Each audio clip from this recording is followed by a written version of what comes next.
Cool.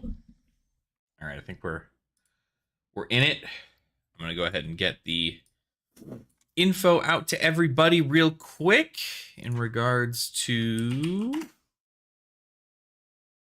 me being live.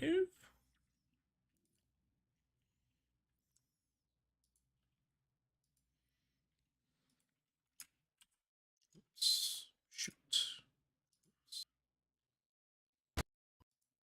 Stop with the volume, please. Turn that off. All right. Go to Twitter.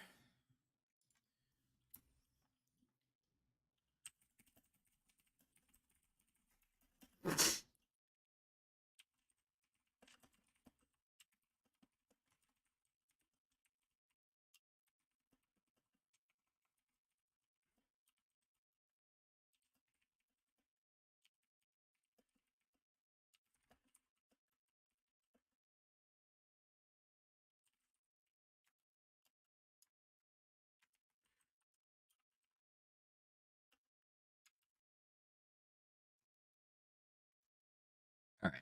Boom. Okay. So now that I'm live, we're good. I think you guys can see me. The lighting is a little intense today. The sun is right there, beaming right into here. So lighting is kind of crazy, but we're here, right? It is the beginning of my 5-day weekend that I'm giving myself because I worked super hard over this peak season. So I'm going to go ahead and do that for myself. But I'm happy to know that, people are going to, you know what? I should probably bring my phone in here. I don't think I'll need it. I'll leave my phone in the other room. Not like anybody's going to be contacting me, you know? Nobody who isn't already on. I guess I'll have Discord up in case people want to talk to me on Discord. Let's see. Did my server post that I'm live? It did not.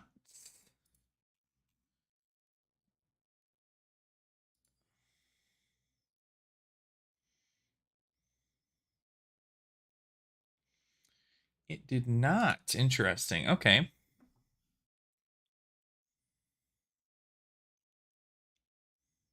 Let me go ahead and I'm going to take that same link and I'm going to post it in our.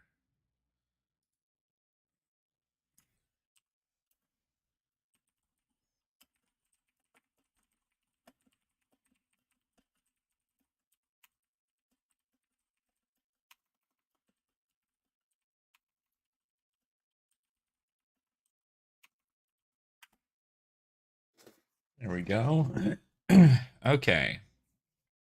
All right. I think everybody who needs to know that I'm live is live now, or is informed, I guess, in a way. What the hell is that, bro?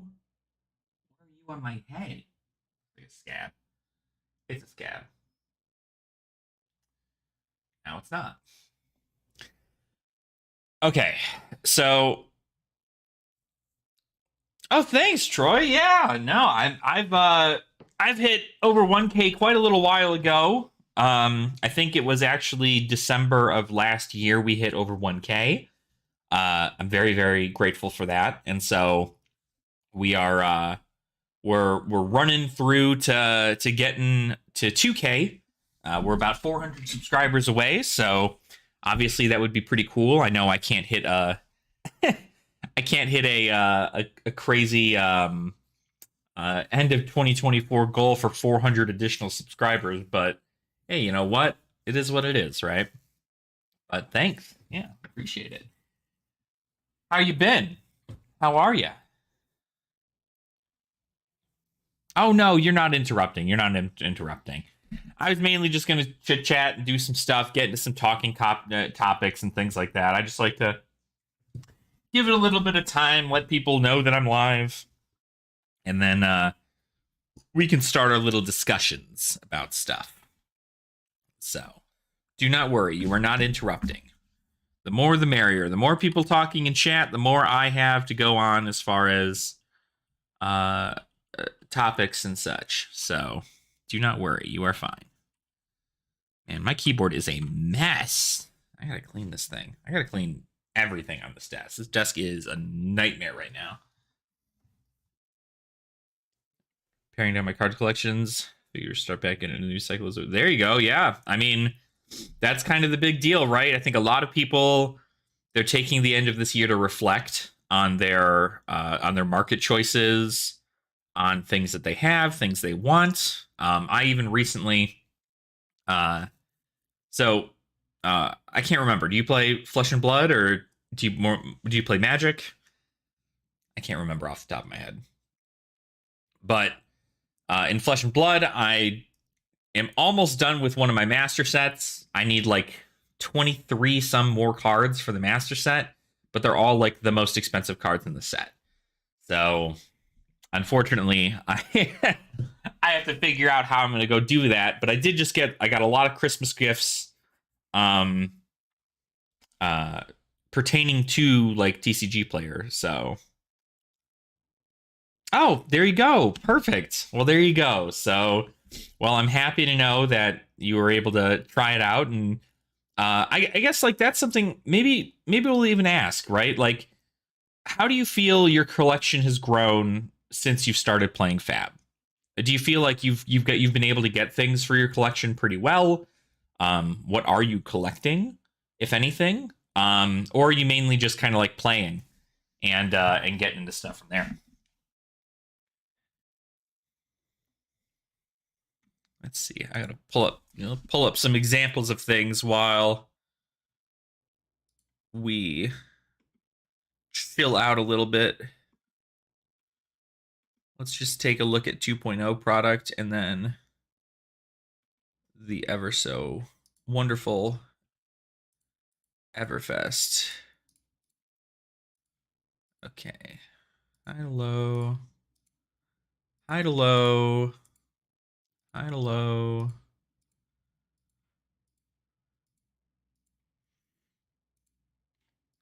Get all this on out of here. Okay. Trying to get more people in your area into Fabs has been trying to get more access to the product LGS. It's true, yeah. Yeah, and that's actually something we're going to talk about today also, which is, I'm sure, a big hurdle for a lot of people to get over in regards to an LGS, right? Imagine being a business that has been doing Magic for 20 years. It's not 20 years. How old's Magic? Magic's 30 years old. Let's say it was 20 years, right? Let's say you're an LGS that has been doing Magic for 20 years, and that content, that game has brought you in a ton of revenue as far as singles and, box selling and pre-releases and support from Wizards and so on and so forth. You get all of that, and people love it. Obviously, Magic the Gathering is still probably the most popular trading card game to date.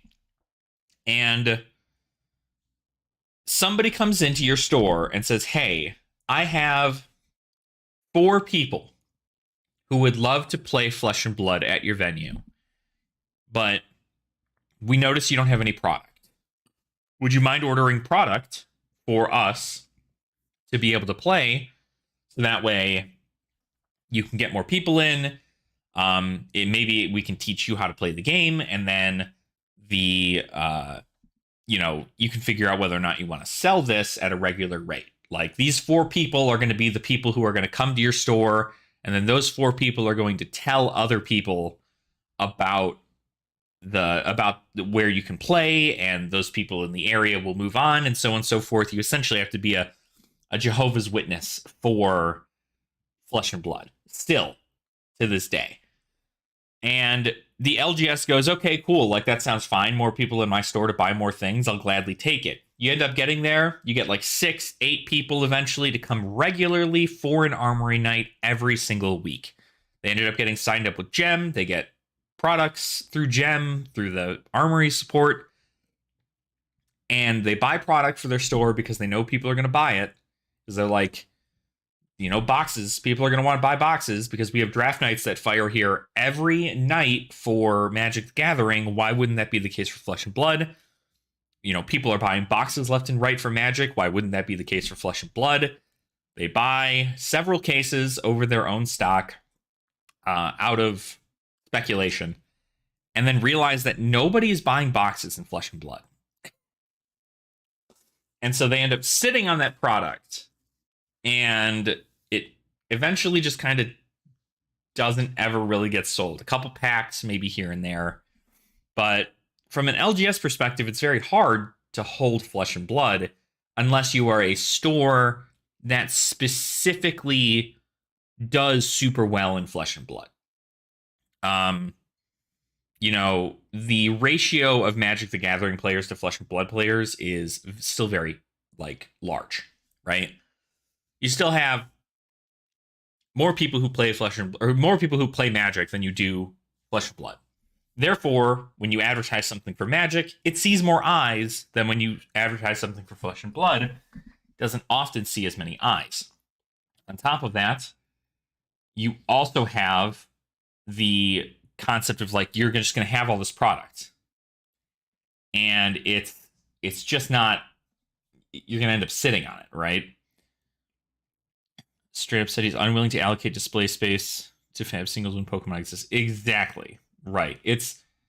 There are more popular games out there right now than Flesh and Blood, but where is the takeaway, right?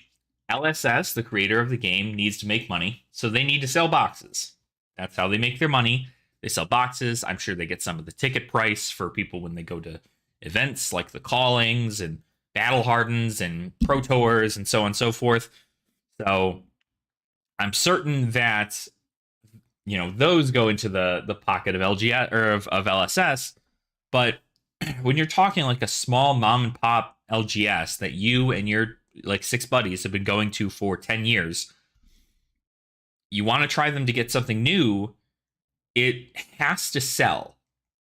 And it has to sell like Magic is selling, right? I mean, you can't just put it on the shelf and go, somebody's going to buy it within the next week, right? And more importantly, they're going to buy it at map pricing.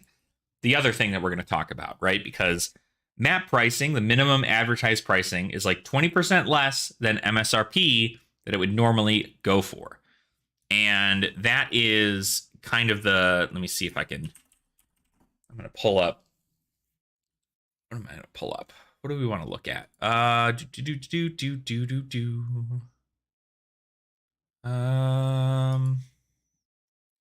Is it in Collector Center? Let's just look at Outsiders, maybe. No, I think it would be in Retailers.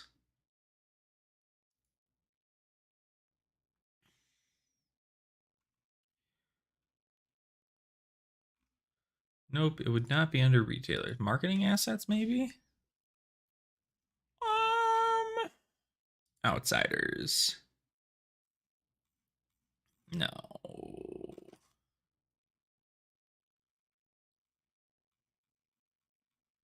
All right. Well, I mean, I know the MSRP pricing is put somewhere else here too. So, card in the local area who sees Magic as having solved the TCG model. It's disappointing. Yeah. No, and that's the thing, right? When a game like Magic has been around for 30 years, right? Flesh and Blood is still incredibly new. It's incredibly new. I mean, they've only been 3 years, essentially 4 years of Flesh and Blood, and they're still figuring stuff out. You can tell they're still figuring stuff out over at LSS. They're still trying to test what's best for their models, what's going to work, what people want out of Flesh and Blood.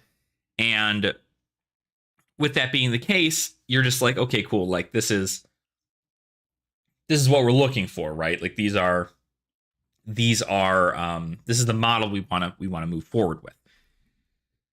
Now, map pricing is something that is hard to go around. So the reason I'm making this whole thing is, shout out to Rudy at Alpha Investments. I'm going to give him more plugs here than need be.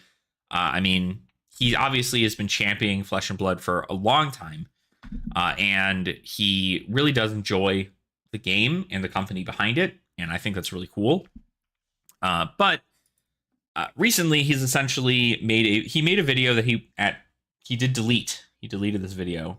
He made it just recently, and it was talking about the state of the Flesh and Blood sealed market and how, you know, he had seen that print runs had gone up from Monarch and Tales and Everfest, and he went, wow, like those releases are insanely like there's way too much of that product out there. And so because he knows there's that much, there's a lot of product out there for those 3 specific ones. And because of that, box prices are going down. There's a transparency that Flesh and Blood and LSS has with its players that like Magic the Gathering doesn't. And that's its allocation of the amount of boxes that are made for each set. And we get those updates every now and again. I think it's usually like once a year we get updates on like the last year's work, essentially. We did just recently get information based on, I shouldn't say recently because I don't think it was recent. Pretty sure it was like several months ago. But we got information on print runs for Everfest, for Tales of Aria, and for Monarch, as well as the unlimited printings for Crucible of War, Arcane Rising, and Welcome to Wraith. And so what I wanted to kind of talk about, don't know why my webcam's gone. Hold on. There I am. I wanted to kind of talk about just the general idea of how much is being made and why it's going to continue, it's why its prices have dropped significantly. LGSs are trying to sell boxes at map pricing, just 20% off the MSRP. If you look at something like, let's take a look at Everfest, right? So Everfest here, first and foremost, $47 a box at this very moment. For a first edition box of Everfest, $47 for this specific product. Now it's being sold by somebody with 67 sales total. So I can't exactly say that their method for doing that is smart, because then you look at somebody with 25,000 sales and 10,000 sales, it's still $47, but it goes up. Like there's only like 5 listings that are that low. But you'll see that it tanked significantly. Now, Everfest had an original MSRP of 99.9. So if we go ahead and do the math there, what is that? 99.90, what is that, times 0.8, right? So $80 a box on average is what an LGS should be selling a box of Everfest for, right? That is map pricing is $80. And what they should be selling it for. That still allows for profit for an LGS, because LSS wants, LGSs to make money on their product, because that's the whole purpose, right? LSS makes money, the LGS makes money. It's a very LGS focused product of Flesh and Blood, and you want that kind of, rapport with your dealers in a way, right? But you take a look at this. $80 is what they should be sold for at minimum. Minimum advertised pricing is what MAP stands for. And the minimum advertised pricing should be $80 at all times.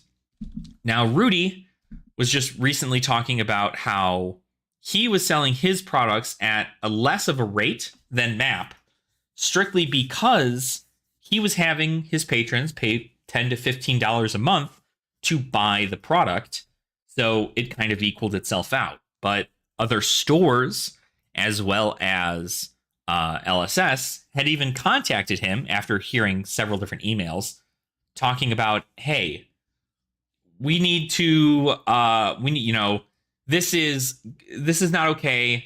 You're selling it for way too low. Other stores are failing to keep product because you're selling it lower than they ever will. So you need to raise your pricing. And Rudy went, all right, well, nobody's buying it already to begin with at the pricing that I'm selling it at. And they're not going to buy it if I raise the price. So I'm just not going to sell Flesh and Blood anymore on my Patreon. So that's what he's doing. He's no longer going to be selling anything from Flesh and Blood on his Patreon, strictly because it's going to go against the map pricing that people are trying to force onto him. And that's kind of the case, right? So what's up, Fab Chile? Let's see. I don't know why a lot of these people selling don't try to go full international. Japan, Singapore, Philippines, here in South America, Chile, we don't have access to those prices. Oh no, absolutely. I think international shipping is kind of the way to go. Personally, a lot of what I'd want to, like, I'd like to do international shipping. The problem with that is that I personally, it'd be a huge hit for me to ship things internationally if it was like these boxes, like selling these boxes on TCG Player for $47 is super low. But like to ship this overseas to somebody for these prices, it might as well be like $90 because I'm pretty sure international shipping is just absolutely insane. Which is just also just the downfall, right? We're very like landlocked here in the States as far as like keeping things within domestic, right?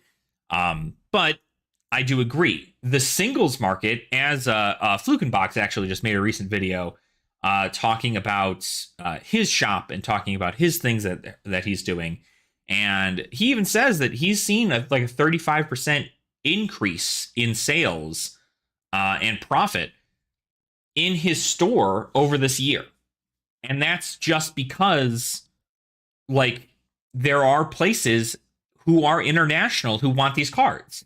I mean, it's just like you said. Like, I mean, there are places in Brazil, there are people in Chile, there are people in Singapore that are not getting the cards that are required for them to host the game at a level in which the US has it, right? And frankly, I mean, that's a distribution issue. And again, big on shipping.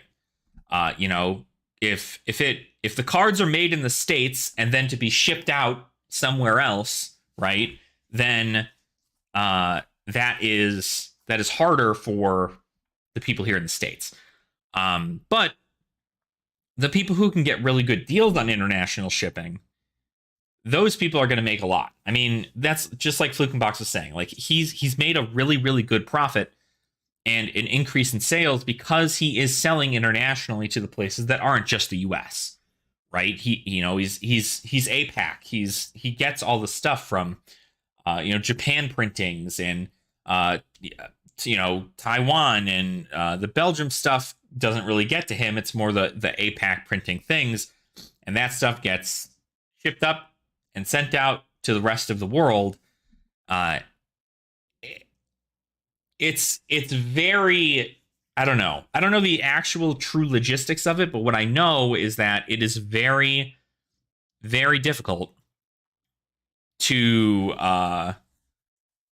buy internationally. Believe it or not, there's a sponsor of the channel that I'm a sponsor, or they're sponsoring me. I haven't really talked about them a whole lot, but it is a store by the name of Card Trader. It's not Card Market, it's Card Trader. It uses this concept called Card Trader Zero, where essentially I put up a shop front, right? Like an online store I list my cards on their site. People buy cards from me. And then when the amount of cards that I buy hit or the amount of cards that are bought from me hit like a certain amount, they say, hey, ship those cards to us out in Germany, which is where they're located, and then we will ship them to the rest of the world for no additional fee in shipping. And I do honestly, I haven't personally used it yet. I haven't had the time or the ability to sell cards for a while, but I do think that something like that is certainly helpful. But Chili, how did you feel like the pricing was fair on those orders? Because I know Hamal is based out here in the States. Does he give you a good international shipping rate? Because I'm sure Fluke in the Box gives you a good international shipping rate. I'm not sure if Hamal does, because I know Hamal doesn't exactly have a store, right? Hammurabi TCG, as some know him.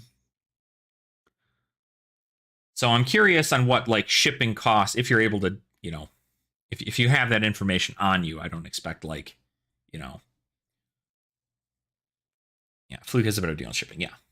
And that's to be expected, right? I mean, like, what you need something like a Min-Max Games, where they get insanely great domestic deals and shipping is like super easy for them,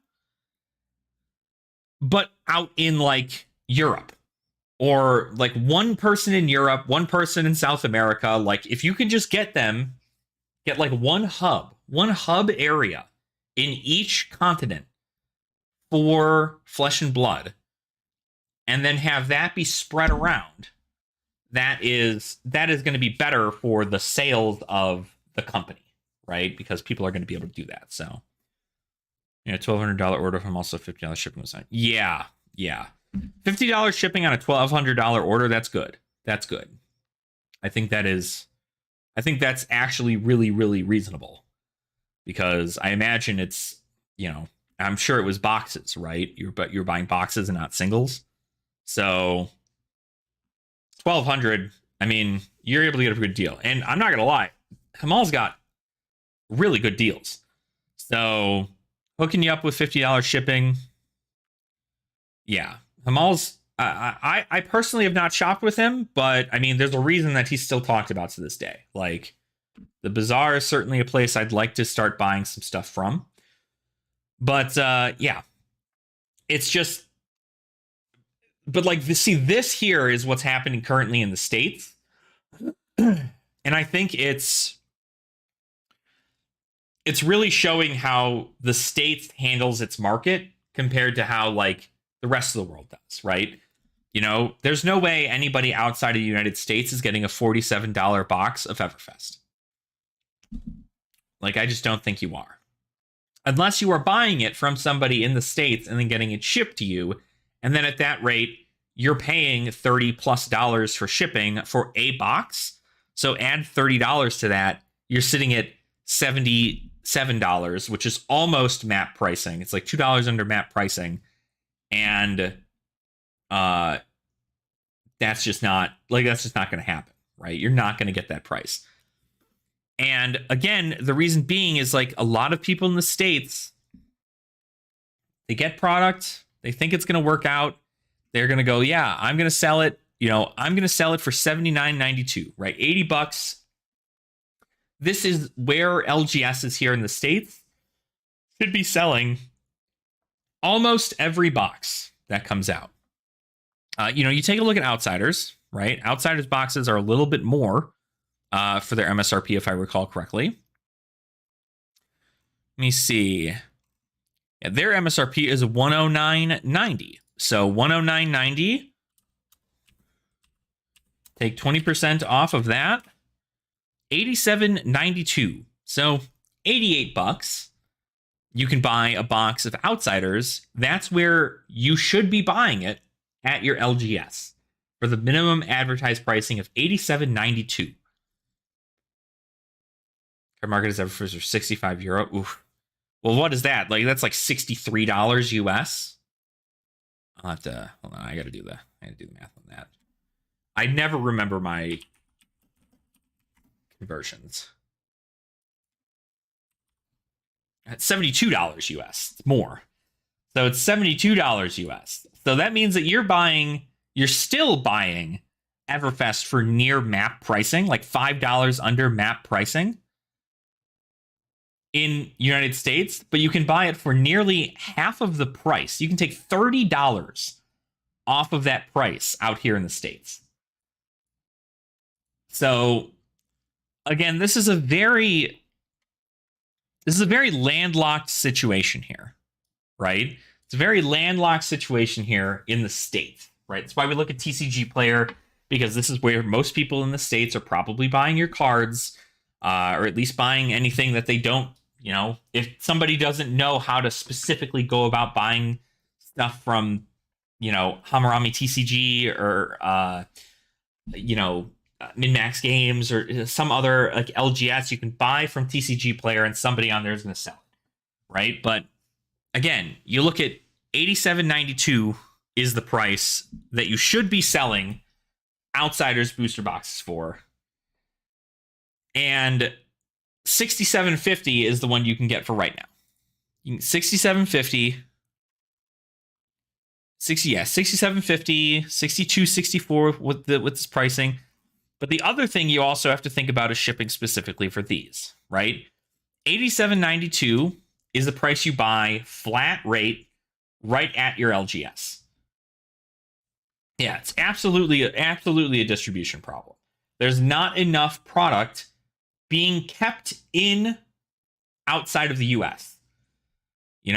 Like US is a big population here in the United States, a lot of people playing cardboard, and so a lot of it gets shipped here, but then nobody buys it because players also aren't buying boxes.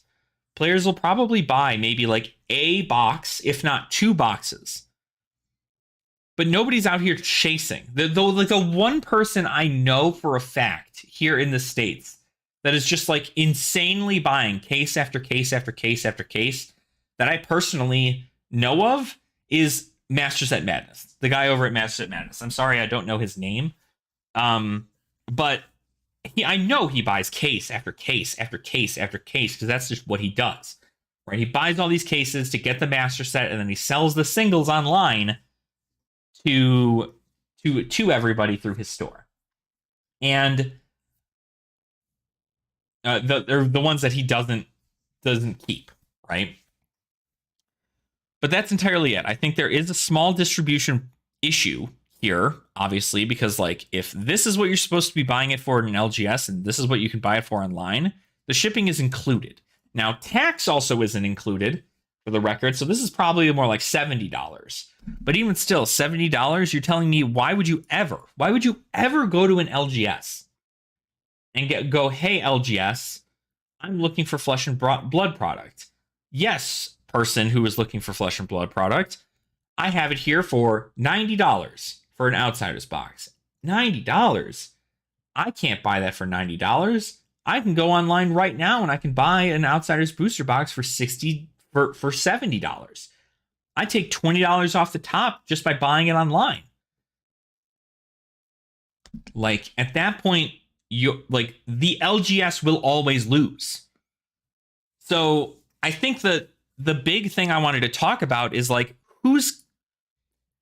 Rudy was kept in check in a way because all these people started sending him emails and sending him all these other things and contacting LSS saying that, Rudy wasn't keeping things at map pricing and he was keeping them lower than map. And because of that, other LGSs are now losing out on money, blah, blah, blah, like whatever it might be. But enough people contacted him to where LSS was like, you need to raise your prices to be near map, and that way we'll keep sending you product to do that. And he said no. I'm not going to do that because it already isn't selling at a rate that makes sense for him to have it on there. And it's just not like that's not what his prerogative is to be an LGS for Flesh and Blood. His prerogative is to support the product and the company behind the product and enjoy the vintage stuff and so on and so forth, the things that he likes to do, right? But he knows the stuff is good product. He knows it's great. But just the problem is that you cannot, you can't get over the fact that this is a big deal. I mean, take a look at the print runs for Welcome to Wraith, right? Welcome to Wraith Alpha Edition booster boxes. First ed, 16,000 displays. 16,000 displays. Those displays are going for $3,000 or more currently on the market for an alpha booster box. Now that is, perfectly good explanation of, okay, there's under 20,000 units. Product is going to be very scarce.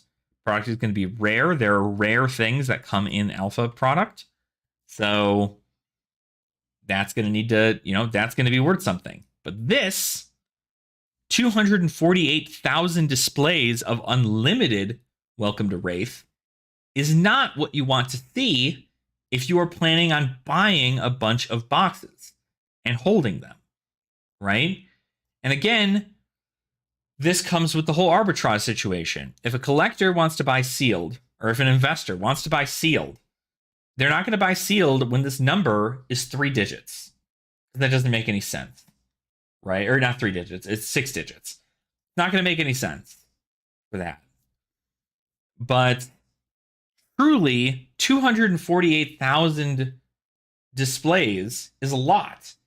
Why these didn't get dispersed more throughout the rest of the world is beyond me. But even if they did, the prices would be so low because there's so much of it. And people, if you don't already have the things you need from Alpha or from Welcome to Wraith,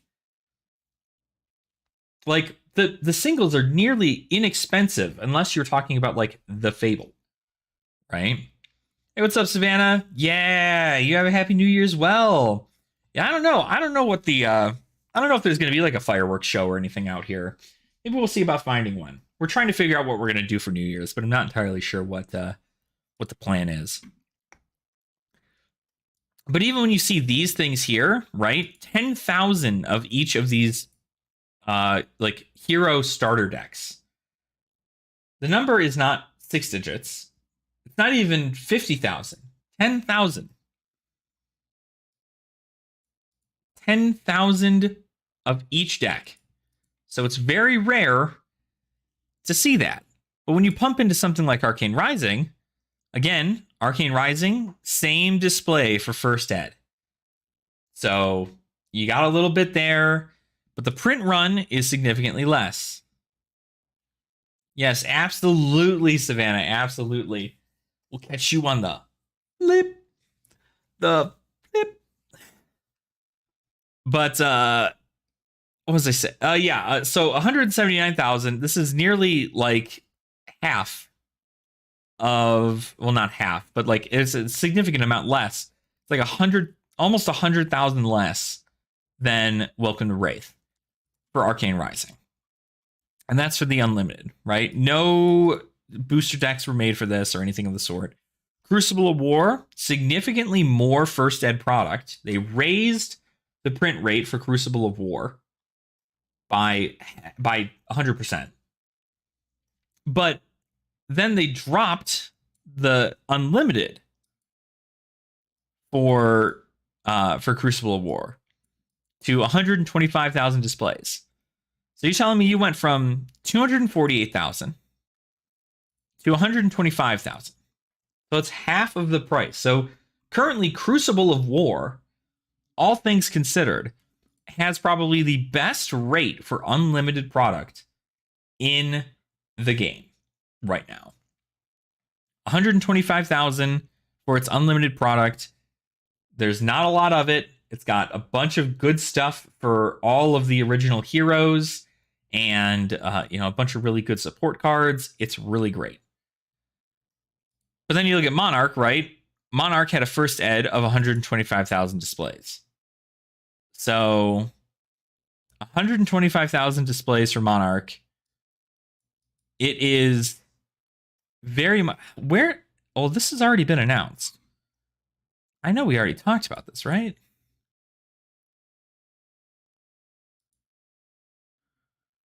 Where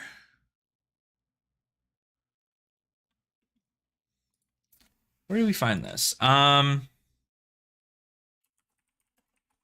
Print run.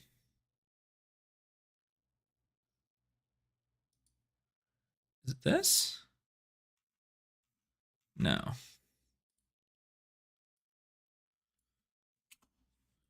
Print size?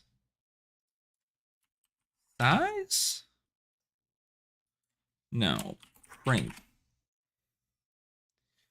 I don't know. I don't know where to find it. Somebody will have to maybe find that article for me if you can. But all I know is that Monarch's the to be announced thing has already been announced for these unlimited boosters. We already know what they are. I just can't find the. Hold on, I gotta find it. Flesh and Blood, Tales of Aria print run.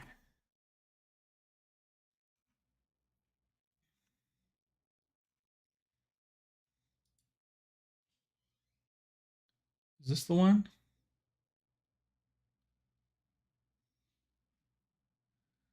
Oh, they didn't announce it. This was 2023. I found it. Good morning. Good morning. How are you, Nathaniel? How are things going? I'm up fairly early this morning, so so they didn't announce unlimited for Monarch, Ellie, or Everfest, but what they did announce is the first ed print runs for them, right? And so the first ed print runs,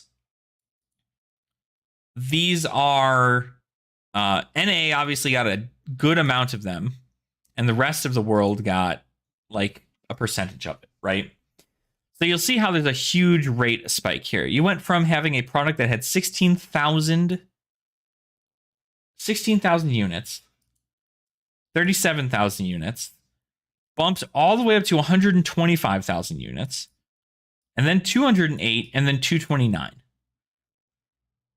So that is an insane amount of like just pure. The first ed alone, they raised those print runs to a level that which collectors and really LGSs didn't even want to be able to keep. Because when you have a number that's this high, what do you do? Right? Like, you're really going to keep map pricing?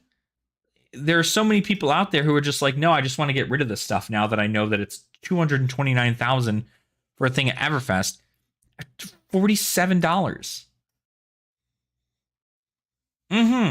Absolutely. 50K should have been the max, right? It should have been some, I mean, like this to this is insane to me. Insane. Whereas, oddly enough, you see that the unlimited product has gone down over the years. You had 248,000 of WTR, 179, 125. So when we eventually find out, and I'd be curious to see if these three are going to be less.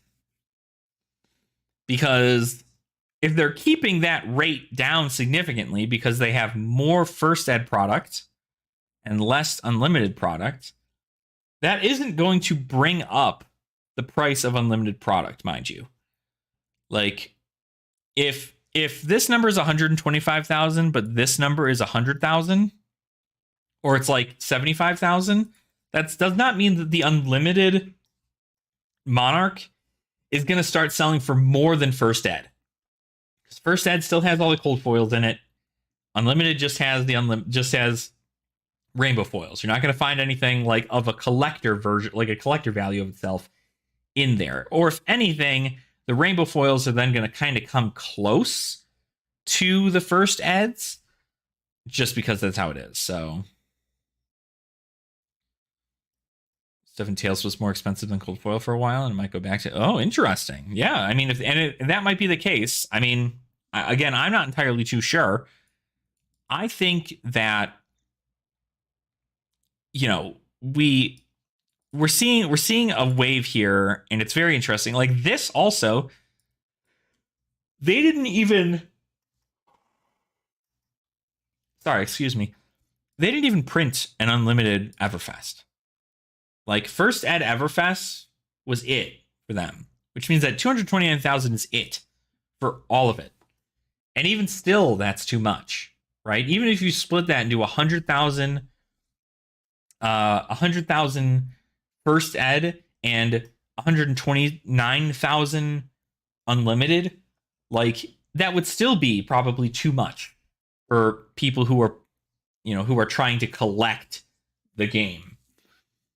Now, this is where, like, I feel like a lot of this talk comes up with the market, and a lot of people are like, oh, well, like, none of my stuff is collectible, and none of these things are going to be collectible.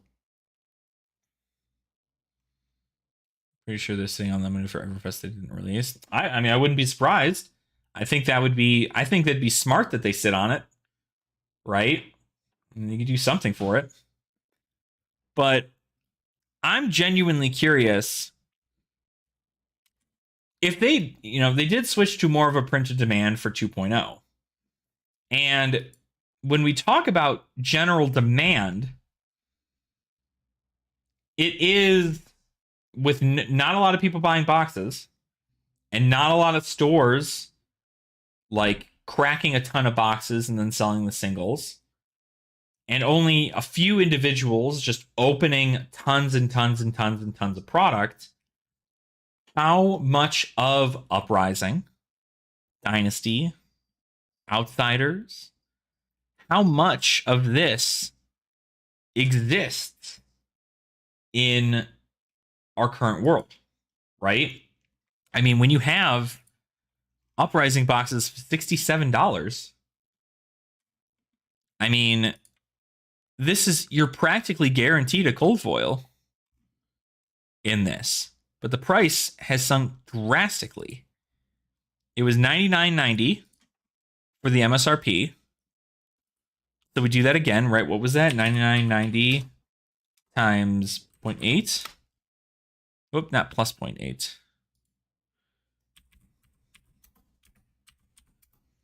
$80.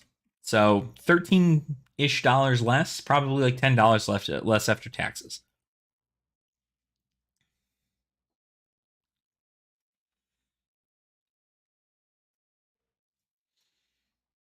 Store I know opens up product because they can't sell it and it's worth breaking open to actually try to move it. Sometimes they lose money on it. LGS pays around $60 for it. Okay, so yeah, so if that's the case, right?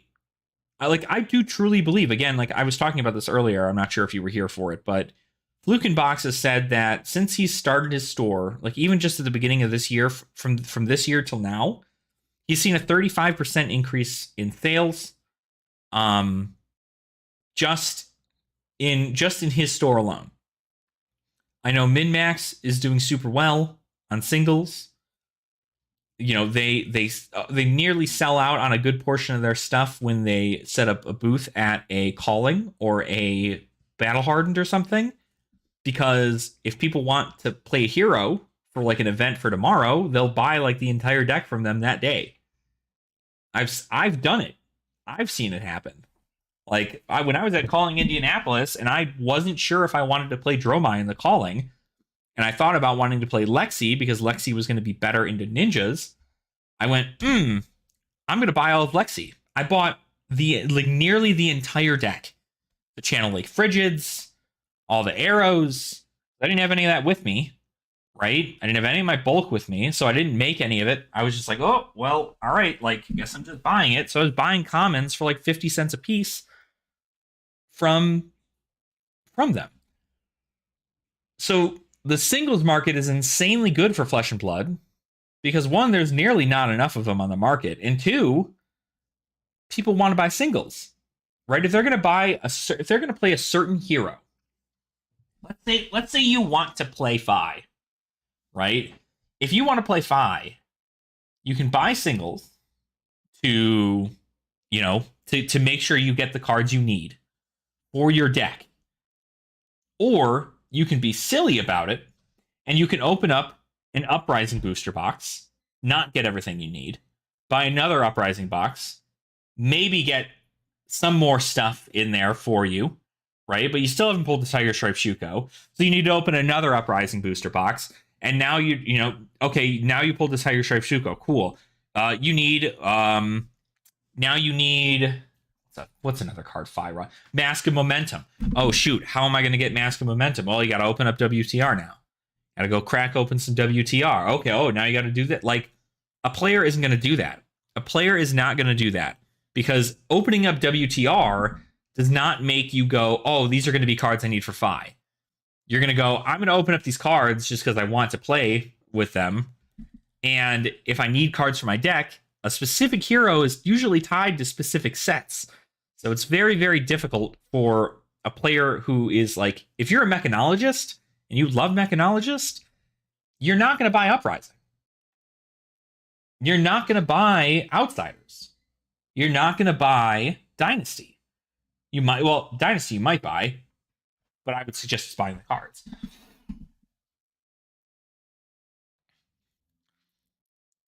Exactly. But I think that's the other thing, right? It's how this is almost directly how the game is designed, right? You are tied to a hero, and that hero can only use certain cards. Because that hero can only use certain cards, you need to open cards from sets that hero needs, right? WTR has ninja stuff. Everfest has ninja stuff. Uprising has ninja stuff. More specifically, Draconic ninja stuff that you would need for Fi. Like, if you're looking to open those things and try to get them, right, you're probably going to buy like a pack, maybe 2 packs. You're not going to buy a box, right? Because at that rate, if you're going to spend $60, $70 on a box of WTR, unlimited, you might as well just buy the Mask of Momentum. Even if it has to be the HP1 version, you might as well just buy the Mask of Momentum. It's just that simple. And with Magic, it's significantly different. Because with Magic, you have 5 colors and an artifact, right? And like colorless artifacts and lands. So when you open up a box of Magic, right, something in there, in that box, could go in any of your decks. There is not a chance that none of those cards, that 0 of the cards that you pull from a box is not good enough to be put into a deck that you own. Or maybe you want to build something around it, right? Maybe you open a legendary creature that you're like, I really like that ability. I want to make this my commander for a new commander deck. Or, hey, this color pie is really good. I like the black and red cards that come out of Throne of Eldraine. Let's take these cards and put them into my black-red modern deck and see how they run, right? Just the scheme of the game is so fixed around heroes and their classes. And so when something like Bright Lights is released, where it pretty much only has mechanologist stuff, and the only thing in there that is for every other player is in an expansion slot, people are not going to buy that unless they are looking to play any of the 3 heroes or Dash, like old Dash, or Data Doll, as their thing, right? And so it's very hard for a regular player to be like, oh, I'll buy a box, right? Sure, why not? Like, it just doesn't happen. But when they're this low, like, how low does a box need to be for a player to be like, now it's worth my money? I would fast track PvE because that would move so many cards and bring in the crowd that won't touch Fab right now. Oh, I agree. I think PvE definitely is something that I hope that they are still working on. Because it is going to get people in there, right? You're not going to need to have like a super big, powerful deck in order to go against another individual. You're going to need, whatever cards you have on you to go against a boss and see whether or not you beat them, right? Is it 2025 now? Oh, God. Well, I mean, I hope, right? I hope it's probably going to be like mid-2025. I don't know if it is at all, right? But again, I think it's a very big... Everything about the game is a very player-driven market, right? When a hero does well, or a hero is hyped, that hero's cards get shot to the moon until more of them hit the market. You know, like for instance, take a look. Did you guys see what was happening just yesterday? Right? Obviously, yesterday KO was just announced for heavy hitters, a new version of KO. Super cool. Love the design. But everybody was like, what was it? Dylan over at TCG Talk made a tweet, and he's just like, hey, y'all, I think you should probably buy your copies of Berserk while they're still under $1. Because Berserk cares about discarding 6s.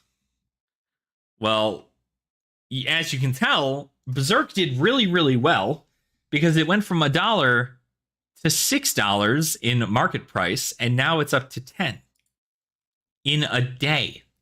This happened yesterday. Look at this.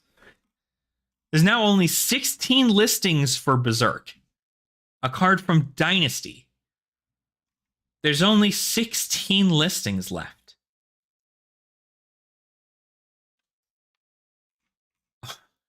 Like, this is what drives price of singles, right? And it doesn't help drive the price of boxes because guess what? What's going to happen is if a bunch of players bought or have their copies of Berserk, right? Let's say they have copies of Berserk. If you don't sell them right now in the hype,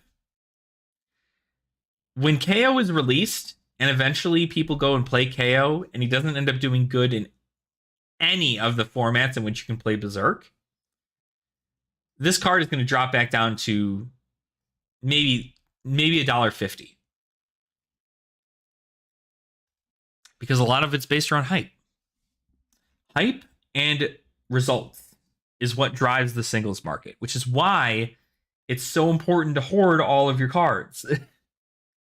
Because so many cards from Dynasty are worth something, but only when somebody wins a tournament or they hype up a hero, right? For instance, Crown of Dominion got huge amounts of hype when they realized that Kasai was going to care a lot about gold tokens.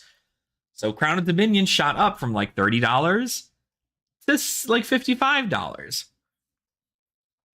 You know, Judge, Jury, and Executioner cares about aim counters, if I recall correctly. You know, I gotta pop this up. We're gonna get over here anyway.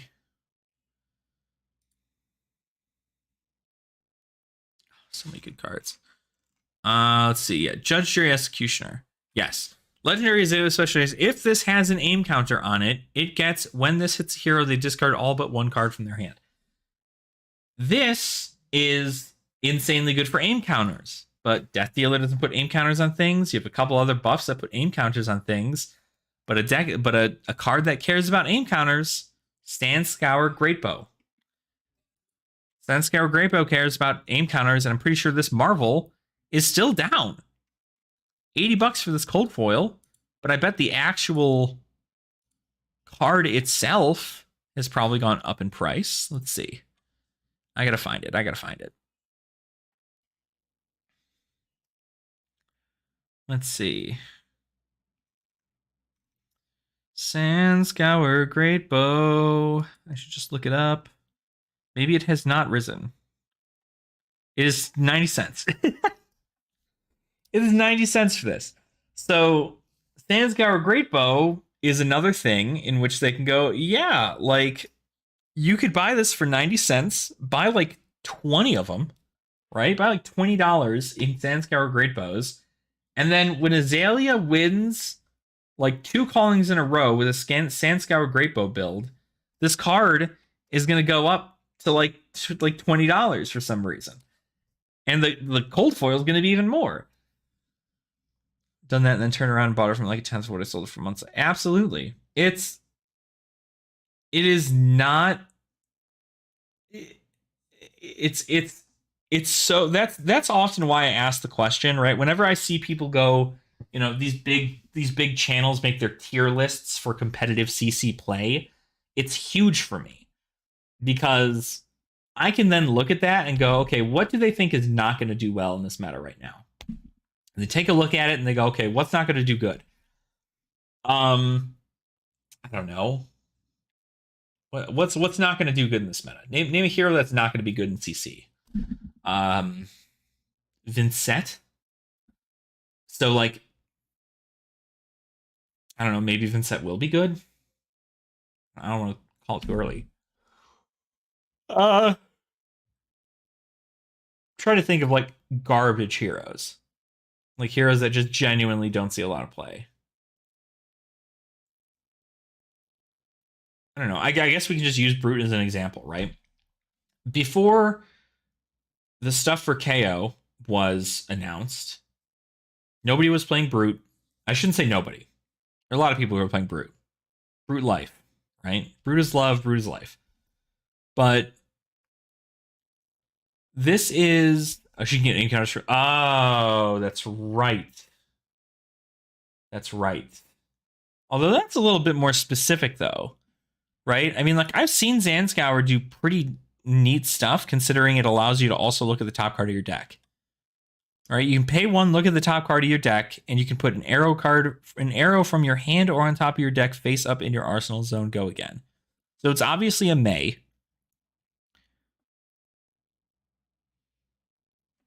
So essentially, it's you pay 1, and you can look, and then you can decide whether or not you want to Azalea. Right? And it'll get a name counter. So I think the cost is the same, right? Hold on. I don't play enough Azalea.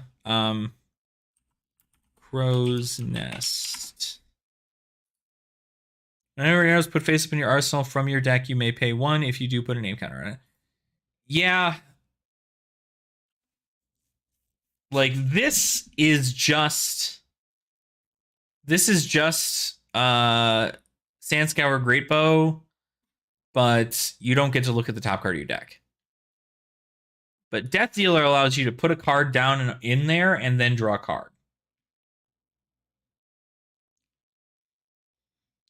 So, I still think Death Dealer is really good. I don't know. Again, Azalea, like, that's what I'm saying. Like, you take a look at a hero, and you're just like, this hero is not doing very great in the meta right now. Why? Why isn't the hero doing very good in the meta? Because of X thing. All right, back when Icelander was still in the meta, people didn't want to play Warrior because Warrior just got rocked to a Frostbite. Even 2 Frostbites. The entire plan gets shut down by just a couple Frostbites. And it was impossible. So you really take a look at that and you go, okay, well, if that's the case, what are we doing looking at these heroes that are in the top tables, right? If you're looking to get into Flesh and Blood and try to make like a decent profit, you should be looking at stuff that is not being utilized, but will eventually be. For instance, like Tiger Swipe. Tiger Swipe is a Majestic that is a necessary card for Crouching Tiger builds in the game. This card is 80 cents right now. If for any reason anybody comes up with a winning Crouching Tiger build, ever, if a Crouching Tiger Katsu wins 1 armory, or not armory, 1 calling, or 1 battle hardened, this card gets shot up in price. I do agree. Yeah, Sandscour, it's a fun way to build her. I don't know if it is. Yeah, I don't know if it's like the way to go, right? I don't know enough about Azalea, if I'm being entirely honest. Levi would be probably the person I'd ask about it, but I don't really know, right? For being 90 cents and Azalea having 1 multiple events nowadays, I believe that Sandscour still is just might not be the move. But, I mean, you even take a look at something like Merciless Battle Axe, right? We've got a whole bunch of people hoping that there's an Axe-inspired anybody in this set. And currently we have 2 heroes, one who cares about her swords, and the other one who just cares about gold. but he doesn't seem to do anything that allows him to attack with an axe better. So, 70 cents for this absolutely insane axe. It's essentially just thump. Greater than twice its base. It gains overpower. So it's not thump, but and thump also is dominate, not overpower, but you know what I mean. There's like somewhere in the world they're getting these cards out there, and everybody's going, these cards suck because they can't be used in the current meta. Right? They're not being used in the current meta. But eventually they will be. I mean, all these like Looming Doom at 40 cents. Like these should be bought up before Heavy Hitters drops, because the second Sonata Galaxia drops and you can bring in a Looming Doom, huge. It's gonna be great. So again, like that's kind of my whole thing here. The singles market is super, super good when it comes to the singles market is just super good for these games, right? Insanely good. But it is very difficult to have LGSs keep pricing at map when it's just this low to buy them anywhere else. $70 for Bright Lights boosters. Even Round the Table. This is another thing that was this is a cash cow right now if you know how to do it. $56, $57, probably $60 after taxes and everything. That is $10 less than MSRP. Right? Nearly $10 less than MSRP. So I believe that's actually, is that map pricing? Is that $69.90? $69.90 times 0.8. Oh, it actually should be less. No, actually that's about right.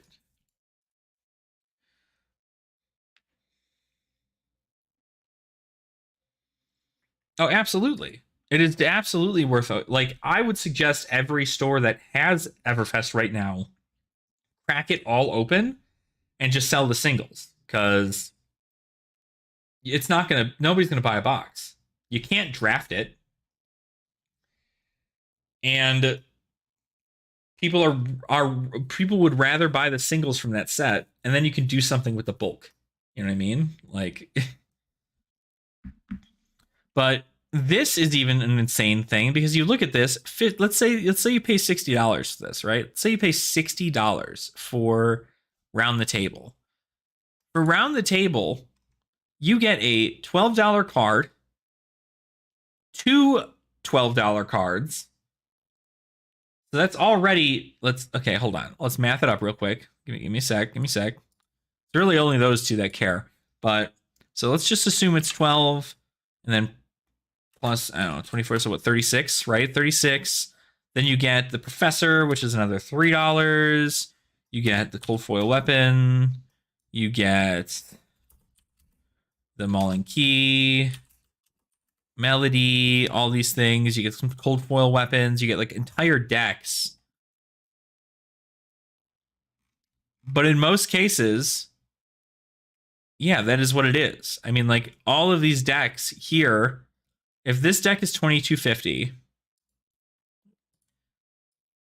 so 22.5 plus 25 plus 13 plus 7. 67.5 for just the decks, right? For people who are just selling the decks. And you can buy the whole thing for $57.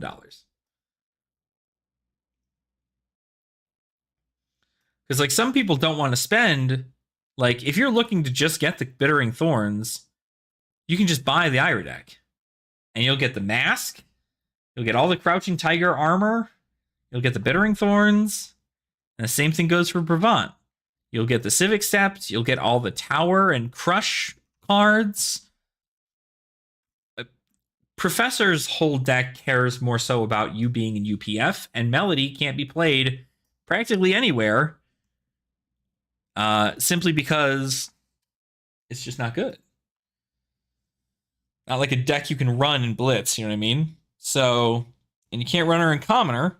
You can run her in Clash, but, you know, I don't really know if she's going to be any good. There's not a whole lot of Bard support.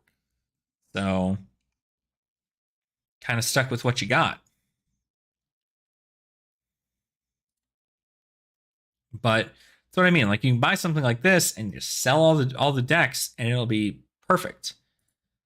But it just, like, it sucks to see everything be so cheap and have LGSs just be like, oh, yeah, I can't sell it.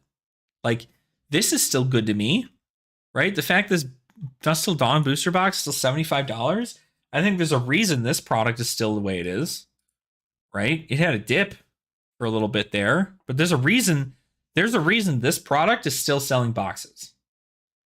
I think we all know why. Even though the product is garbage in most cases. What is that? 10, was it 99.90? Yeah.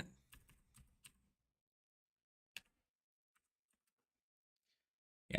So nearly map on TCG Player.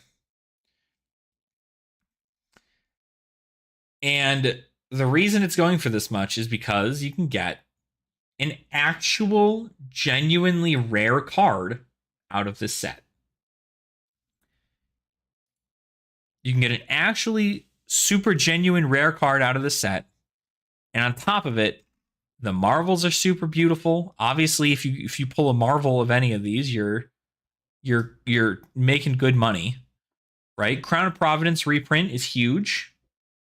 Still have that. Scowling Fleshbag is only going to go up due to brute support.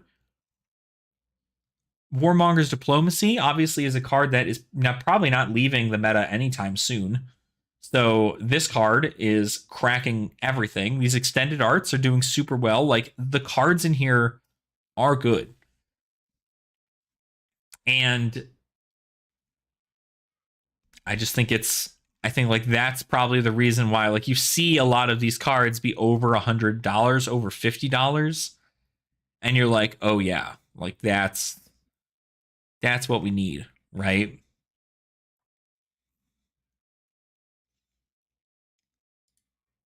Is somebody really selling this day at a Carapace? $17? $17 for this? See, I'm going to be honest. You know what's something that I think that's what it is. You know what I think is a good thing to buy now that it's all gone is the elemental stuff. I think Tales of Aria is actually a super good set to get right now because you can't play any of the heroes from Aria in Classic Constructed. Exactly. Yeah, they did almost everything right except it can't be drafted. But I did hear a little bit about, like, people being like, oh, well, like, you could make a cube out of it. And I'm like, oh, yeah, I guess you could. Like a light versus dark cube, but you can't really do that much with it. But Dust Till Dawn, I mean, it does good. It looks good. The cards are great. The Marvels are beautiful. I mean, some of the most gorgeous Marvels I think I've ever seen. Oh my God, that card's only $71. Hello? This is probably my favorite art.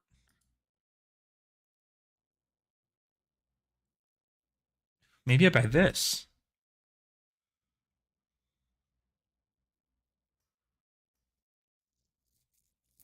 Exactly. Yeah. Yeah, I agree. I think it's just, again, it's what they're really doing. And this is why I'm happy I'm part of this Clash committee, Nathaniel, because I think what they're hoping is going to happen is I think they're hoping that there are more fan-made things that happen, right? Like, there are not a ton of people who walk around with a WTR cube or people who walk around with a Solana versus Demonacery cube or anything of that sort. Like, the fan-made stuff is what's going to help push this game to more people. And not a lot of people are doing it because people are going, I care about competitive play. I want to buy thousands of dollars worth of cards and play in the top tier competitive decks in top tier tournaments. That way I can get prize money and recognition for these things. So, we've got a winner. I wanted to make a WTR. So for the record, I've never played Cube a day in my life. I really want to, though. But, oh my god. Oh, geez Louise. Remember to stretch.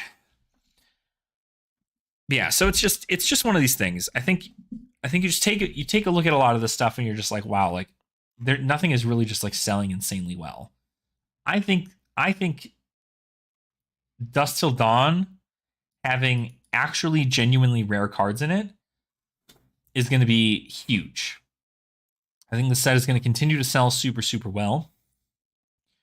I mean, you don't see too many boxes sell on TCG Player. But boxes are good. I mean, like,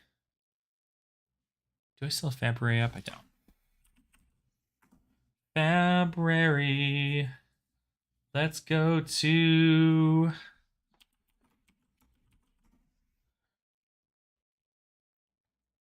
just all the cards in the set.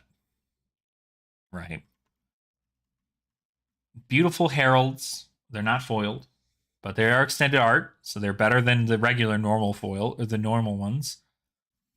Incredibly powerful cards for Prism. Another hero that I think a lot of people should be picking stuff up for. Because, like, let's be honest, Prism cards. So let's look up Monarch. Phantasmal Footsteps, $139. Insane. Like, and this card's pretty stagnant, right?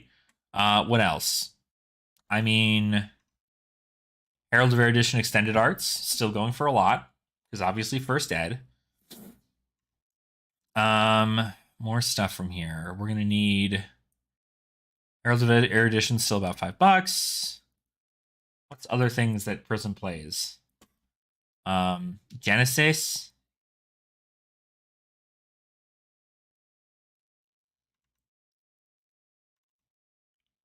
Arclight Sentinel is actually still low. So, like, these are things like I'm talking about. Like, so a lot of people did not like how Prism was when Prism was released in DTD. And so looking at all the stuff for Prism is just having me go, man, when freaking when does it comes out in freaking heavy hitters. When this comes out and everybody is like losing their mind because they're just like, whoa, like aggro Prism, I'm about this stuff. This is gonna be like the next hot thing, especially since everybody loves Prism, right? There's a reason why that these angels are going for as much as they are, because people want to play Prism when she comes out, or when that new weapon comes out, because they didn't want to play Prism originally. But even these ones, right? I mean, you look at $8, $10, $13, $9, $7. Like, any of the angels are at least over $5. Well, almost.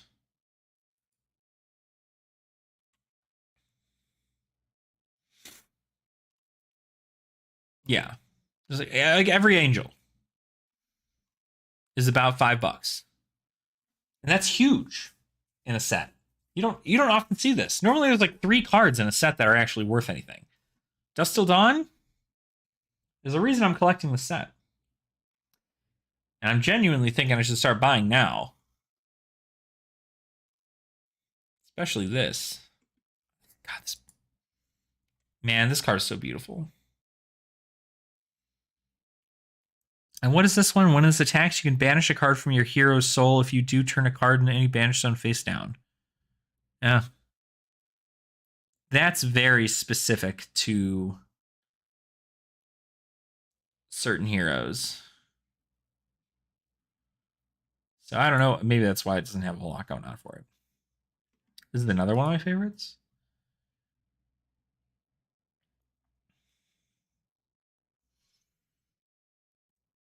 Banish a card from your hero's soul, deal 2 arcane damage to any target.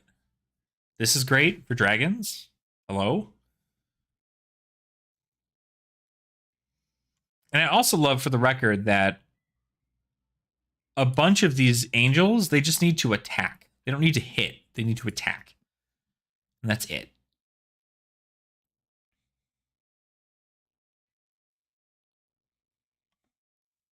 Like, this is the real winner here. Are you kidding me? When it attacks, you can banish a card from your soul to draw 2 cards. And with freaking Angel's Glow, this will get go again.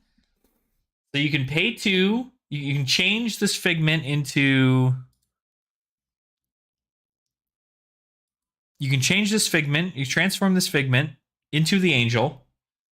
And then you can pay 2 to attack with the angel. And then you can get go again. You'll draw 2 cards. And then you can attack with a herald. And then you can attack with a herald.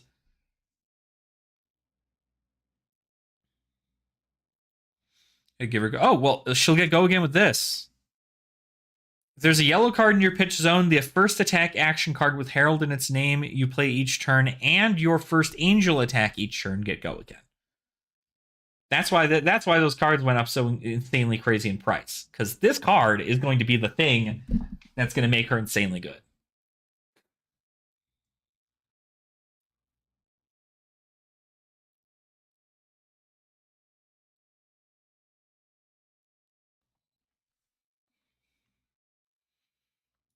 Like, that's going to be the win. For sure.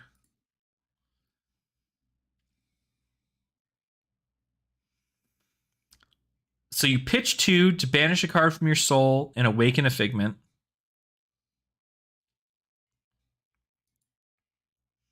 And then once you have the figment there, you can transform it. Well, because what? You get the figment out. Whenever a card with Herald in its name is put into Prism's Soul during an action phase, search your deck for a figment, put it into the arena, then shuffle. So you get the figment out for ability, pay 2, a yellow, preferably, to banish a card from your soul, awaken the figment, and then the figment gets go again. And then you can attack with Soraya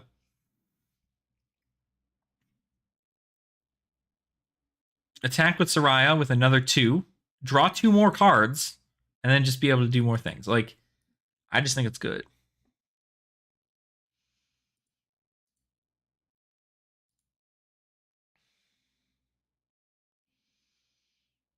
And then Aegis also allows you to attack with 2 spectral shields. So, or not attack, but you get to make 2 spectral shields, I should say. I think it's really good. I think Prism honestly got a lot of good stuff. It's just like nobody knows how to play her yet, because Numenaris was like kind of bad. But this is going to really, really change stuff. I truly believe that it's going to be a huge difference. The same deal with Riptide, right? Nobody's buying up Riptide traps. Riptide traps aren't getting bought up right now.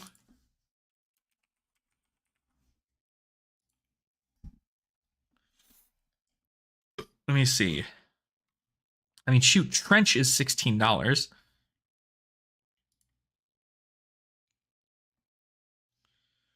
see. Buzzsaw Trap, $3. Collapsing Trap, $2. Spike Trap, $2. Nobody's picking up traps. But, like, if Riptide ends up getting insanely good, like, that's going to be kind of big. Quiver. How much does Cold Foil Quiver go for right now? $28. $28 for Cold Foil Legendary.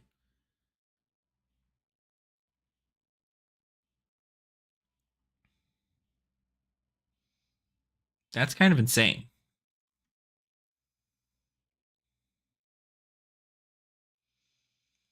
Did we?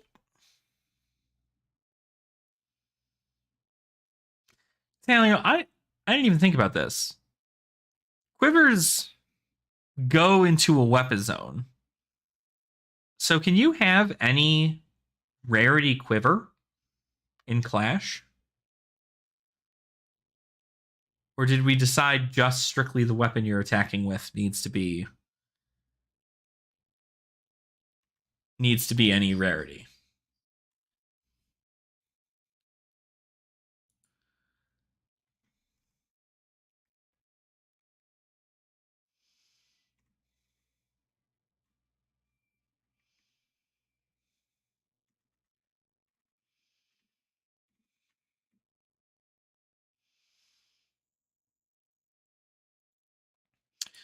But yeah. Yeah, I don't know. I think the whole thing is like the print runs are very, very interesting. A lot of people are saying that like, oh god, like this is gonna be it. Like Flesh and Blood is over because because Rudy's leaving it. It's like he's not leaving. Like he's not supporting. He's not supporting the game anymore. He just isn't selling it. So what's up, Yama? So currently the drama is, I'm sure you've probably seen a couple things, but the drama is that Rudy from Alpha Investments is no longer going to be selling Flesh and Blood to his patrons because his patrons yelled, like essentially sent him like emails and sent LSS emails saying that he was selling the product for too low below map. And because he was selling it below map, he was not making he has not been fair to other LGSs who are looking to make a living selling the product. And so he's like, okay, well, LSS contacted him and they were just like, yeah, we would actually like if you raise your prices a little bit, even though you have to have your patrons pay a $15 a month subscription in order for them to even buy those products. That they wanted him to raise his products to near map pricing. And he said, well, it doesn't really sell that well anyway. And, uh, you know, I don't think it would sell if it came up in price. So he's just no longer going to be selling Flesh and Blood to his patrons. And that brought up a big topic because he started talking about how Everfest is like $45 a box, how Bright Lights is getting super low in price. Freaking Monarch has been bad, right? So he's like, okay, I'm not going to sell anymore. So and that was it. I mean, I don't think it was a bad call on his end. I mean, if he wasn't going to make any kind of money on it, like still selling through his stores. I don't think so. No, I think he only does Patreon. Like I know he has a storefront, but I know he doesn't like sell that to people through his own store. Like he doesn't have like a TCG player store or anything. Like he normally is just like buying and keeping vintage stuff. So uh so he's no longer just doing it for the patrons. I don't know whether or not he's still going to be if he's going to be buying product for himself and then keeping it like he does with Magic where he buys like pallets of things. But like stores have been wanting to offload product to him for like crazy low prices and he gets them for like super low prices because he that's what he offers and then he sells those boxes to other people and so other people were just like they ended up everybody just kind of like got upset with him. So how much is Swing Big and T-Splitter? Let's see. Swing Big is probably going to be one of these big cards right here. Swing Big is $24. So if you ended up pulling a Swing Big, you paid for half the box. Extended Art Aether Wildfire is $40. Extended Art Pulverize is $50.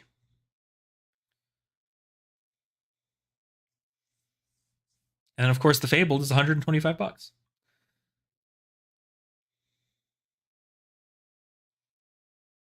Europe went to 37 years. Seriously? I was just talking to Fab Chili a second ago, and he said that it's selling for 65 euros on Card Market. Are you? Oh, are you talking to? You're talking about Swing Big?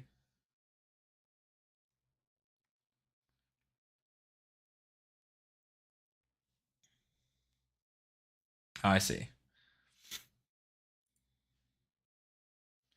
Yeah, yeah, it did spike. First Ed Rainbow Foil is 27.74.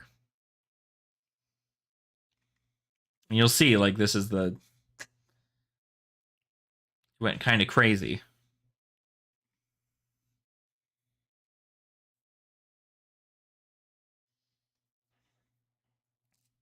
So, Swing Big. What else went up in price recently? Berserk went up in price recently. Oh, that doesn't say out of stock. No way. So, $10. Berserk spiked huge because people were like, "Oh, KO spoiler."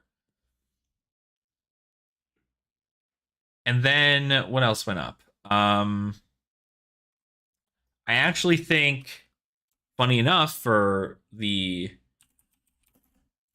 Clash fans here, Ready to Roll KO Specialization went up in price significantly because although it strictly deals with dice, apparently new KO is still going to worry about dice somewhere. But it is funny that this is mainly depicting the hand that he lost. It's kind of funny, the arm that he lost. But this card went up, so it spikes pretty significantly here. But if you look at the rainbow foils, there's... Oh, hold on. There are no longer any rainbow foils, apparently, on market for Ready to Roll. There's no more Ready to Roll rainbow foils.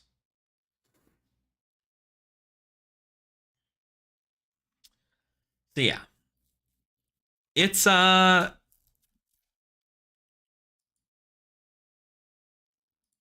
it's crazy.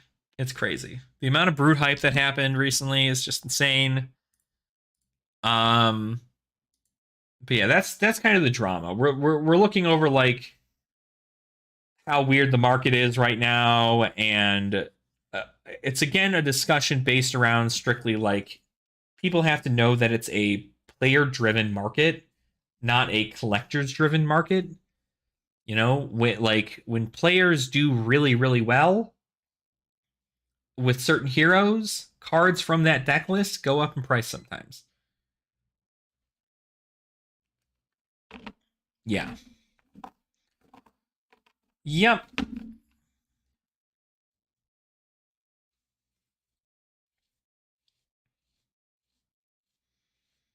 Like you pull two swing bigs and you're good, right? Like you've paid for the whole thing.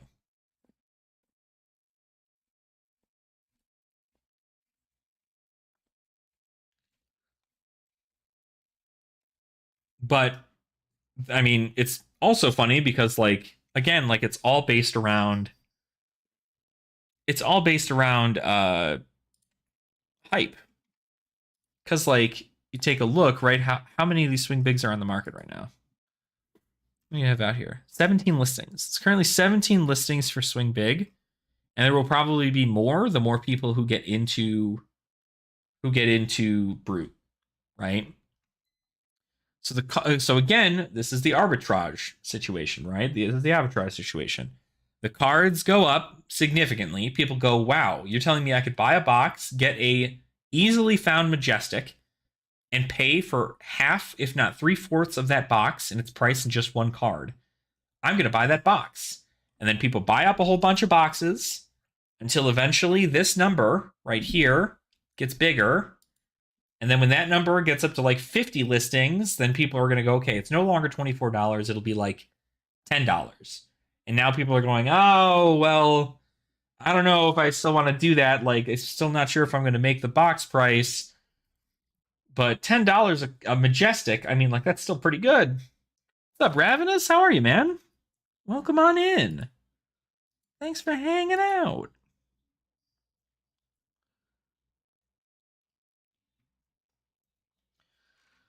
So yeah, I don't know.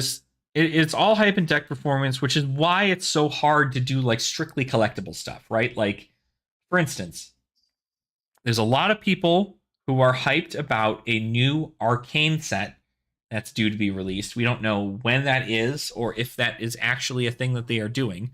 But if that is the case, in which they are going, wow, like, I really think an arcane set would be super cool. Like, you'd want to buy things like Extended Art Aether Wildfires or, you know, freaking Rune Blood Incantations and anything that's like, Revel in Rune Bloods.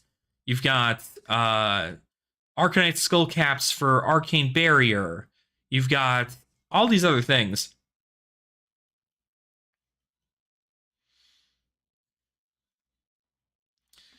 Necessary because if staples become too expensive, then people are going to complain about tech. Absolutely, absolutely, they are going to, and they do already, right?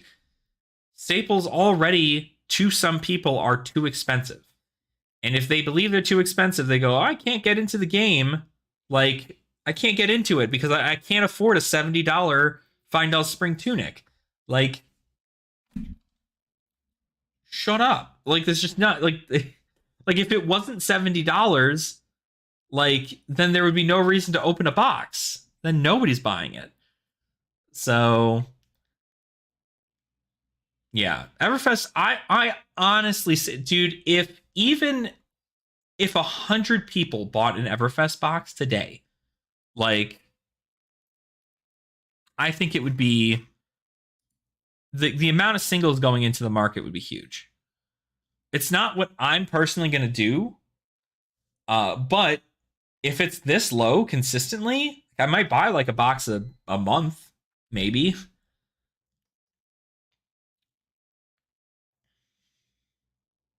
Right. And that's the downfall. It's what a lot of people don't understand, right? A lot of people want games to be like, oh, I want my game to be it's 50 cents a card, and 50 cents a card is what I'm going to be getting it out of it. And like, I'll be able to make my deck for $20, super cheap. You'll have all the power that I've ever wanted out of a classic constructed deck, but for $20 because everything is 50 cents. And I'm going to be able to go to my armory and I'm going to be able to show that son of a bitch Timmy who's who. And I'm going to go, hey, listen, I'm sitting down here now. I have the cards, right? I've got them. Your $70 card went down to 50 cents, sucker. Like, look at you paying all that crazy money. I spent $20 on my deck. Like, it's a weird, gross gloat thing. But, like, if everything is 50 cents, like, you're either going to make your deck an LCG or a CCG. You need your cards to be collectible in order for it to be a CCG. And if you want it to be an LCG, you don't make any product and you just keep everything online for people to print out. That's it. Or you can buy a kit from somebody that contains everything in it, right? Exactly, right? And see, that's something I really, really enjoyed about Uprising, right? When I saw how Uprising started, and I was like, oh, so wait a minute. I want to play Dromai, right? What's the most expensive deck? What's the most expensive card in a Dromai deck? Right? Like, there's got to be like an insanely expensive card in a Dromai deck that's just going to cost me a lot. It's this Flamescale Furnace, 93.50 for a lightly played rainbow foil version. But then I went, man, but the dragons have to be expensive, right? I mean, look at this. 195, 132. Like, this is so crazy. How am I going to be able to play these big dragons in my game if I can't afford to buy? Like, I can't afford to buy these. Like, that's crazy. But then you look down, you see all these other dragons, you're like, whoa, $20 for these dragons? That's crazy. The dragons are not actually that price at all. The dragons are cents because those are the super rare crazy cool foil versions, and these ones are the ones that you can just get out of packs. 15 cents, 17 cents. It's the same deck. So Dromai is the same deck. If you take the, what's the best way to describe this? Where's the Dromai deck I was looking at?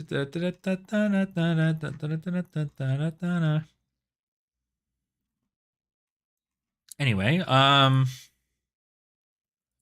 classic constructed.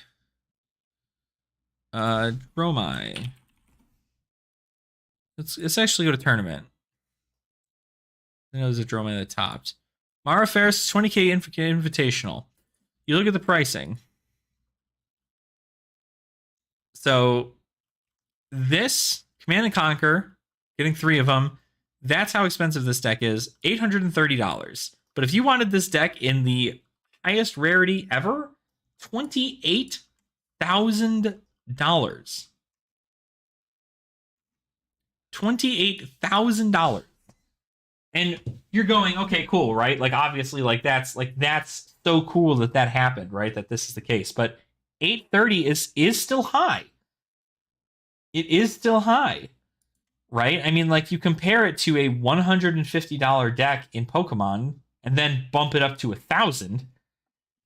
Like, this is like the ratio is still nearly the same, but paying $830, it mainly comes out of these few cards right here. Right? You take out these, any card over $50, and you're looking pretty okay. Because what is that, right? What is the math on that? Let's just 217 plus 99 plus 94 plus 90 plus 75 plus 54. 629 of those dollars is strictly in 3, 6, 7, 8, 11, 12 cards.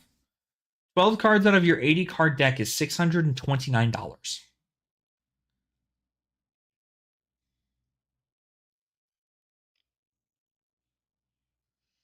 That is a lot. So 830 minus 629. 201.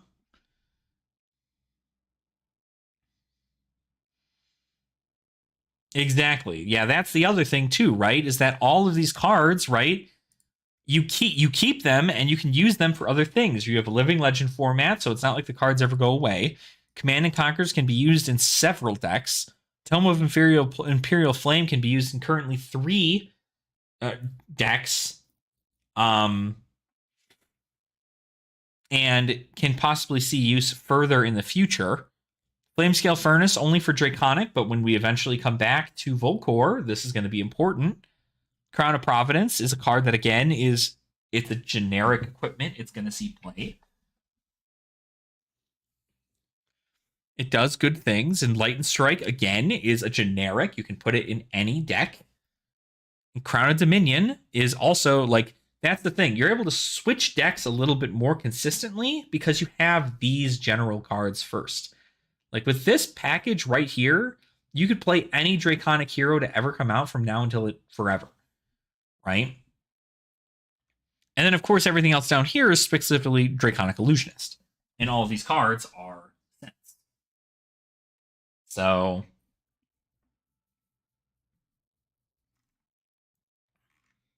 like, it's really just the cards that you can swap between things that are so powerful.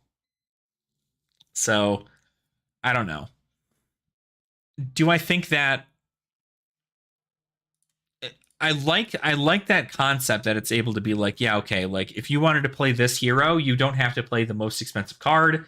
You can play the cheaper version of the card, and it's the same deck, right? You know, Crown of Providence is $105 right now from Uprising, but you can buy the non-foil one for like $85.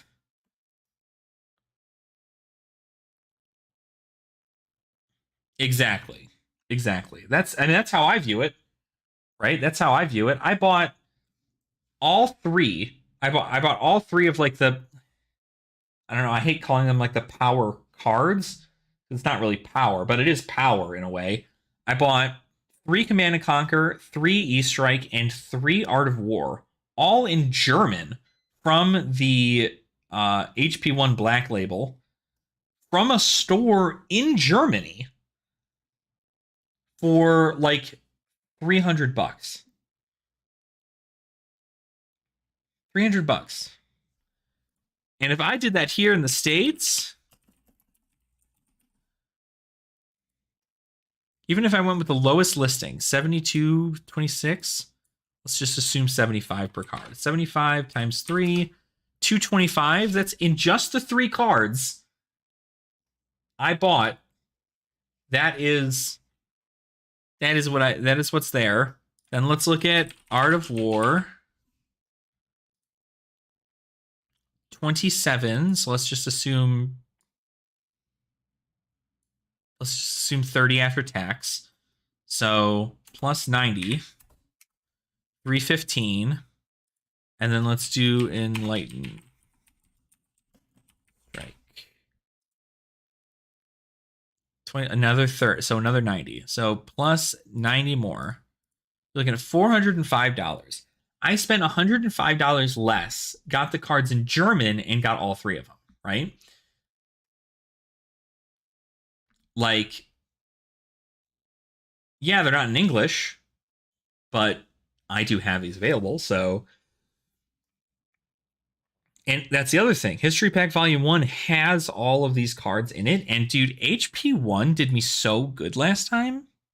Like, that's the other thing. I wish a lot more people were opening up.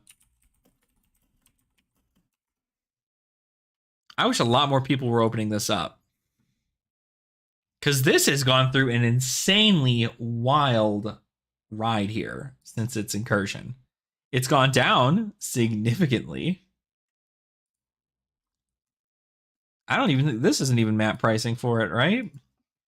139.90 times 0.8. 111. So this is what it's supposed to be sold at in an LGS. This is what it's being sold at online right now. Spoon feels more like prize packs, TBH. That's fair. That's fair, I guess. But there's 12 additional packs in this set. And like I love it.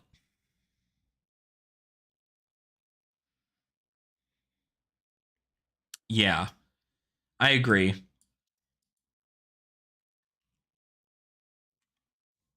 True.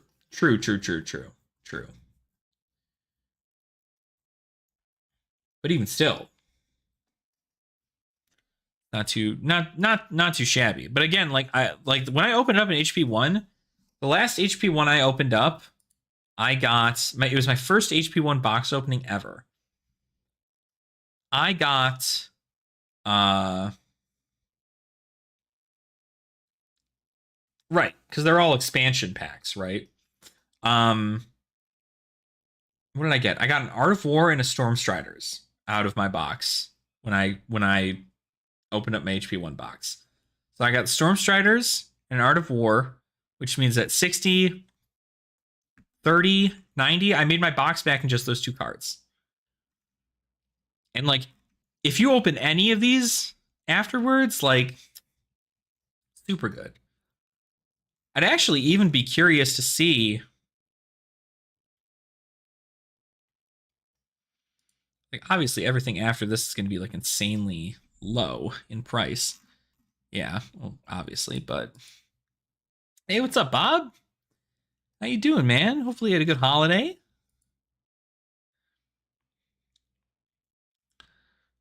Yeah, Spoils of War, Tekla Core. I mean, a lot of these cards are still, a lot of these Majestics are going for a lot still. So, pretty good. I know I got a 3 of a kind out of there too. That was nice. I got a Crippling Crush too. This Blood Rush Bellows is out of stock? No shot. Blood Rush Bellows is out of stock in History Pack Volume 1. This card isn't even used in... You can't even use this with new KO.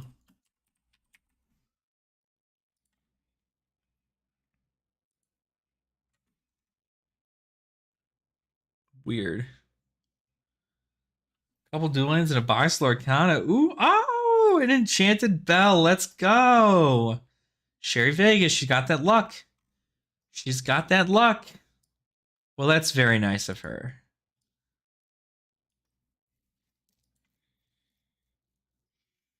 Is that Rise of the Floodborn? See, if we want to take a tangent for a second, the game I want to play really, really bad. I can't even just look it up. Dawn of Ashes. Alt Edition. I want to play Grand Archive really freaking bad. This game looks so freaking fun.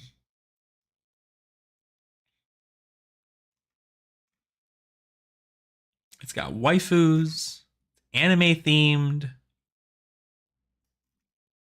I like the play style. There's not like a Grand Archive online thing, is there?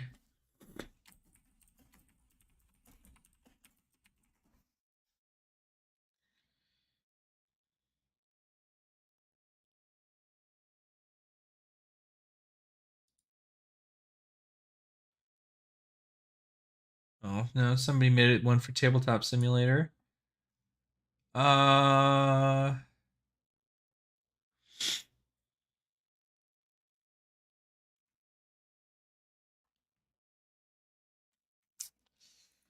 Gosh. Yeah, I don't doesn't see Grand Archive seems like it'd be like a place to do that.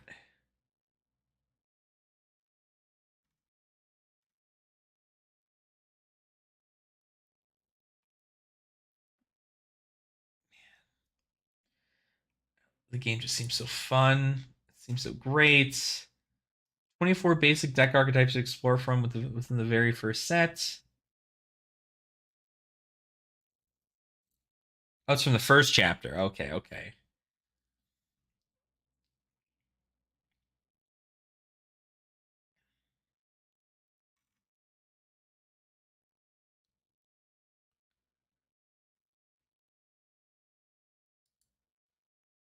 Oh. All right, hold on. I'm going to take a quick look at this. So I'm looking at Grand Archive, right? Because I do really think that it's like, it seems like a very fun game. I like this, though, that they've said Grand Archive provides full print run transparency for collectors. The index reports the population of all normal and foil cards. Collector rares have gold foil signatures as well as exclusive full art treatments.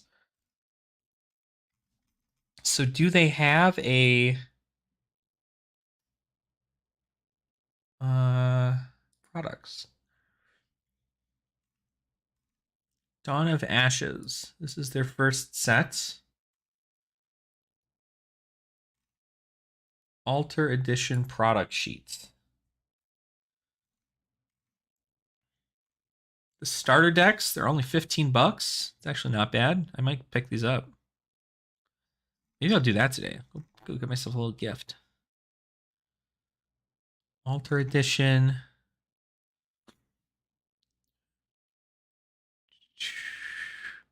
Now, they don't tell you here. Alter Edition is printed to demand in order to make sure the game remains accessible to everybody. First edition of the Kickstarter exclusive product. Okay, so that's that. So let's look at their next set, Fractured Crown, then. It's an expansion set. Do design notes. More generic interaction.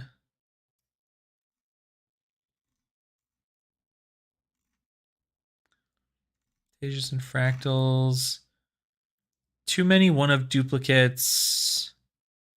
Collector's rare rate. In Dawn of Ashes, the first edition had a 1 in 15 boxes containing a collector ultra rare. I feel like this rate was a good spot for collector rares, but not boxes were never at an accessible price point for most people. Due to the demand of Dawn of Ashes first edition, 1 in 15 box really felt like 1 in 30 boxes. The Ultra Edition, the Dawn of Axis CR rates decreased to 1 in 30 boxes is primarily due to having 4 collector super rares in the set and a goal of making the product more player focused. In addition, the pull rates for CRs were wildly random. We've had people flexing that they opened 3 CRs in 1 DOA 1E case, while other individuals opened their first CR in 50 boxes. In most cases, the frustration is not of many is not worth the excitement of the few. In FTC, we want more people to see what CR looks like. Some of the CRs we made are the prettiest cards we've ever seen in any TCG. We're increasing the CR rate back up to 1 in 15 boxes for FTC, but this time the product should be more accessible to DOA 1E on release. In addition, the lowest MSRP per box makes CRs even more accessible. Increasing the amount of boxes in a case from 6 to 18. So we'll change to prevent a lot of frustration. We can't talk about CRs without showing off a couple here. God damn, that shit looks so good. Oh, what?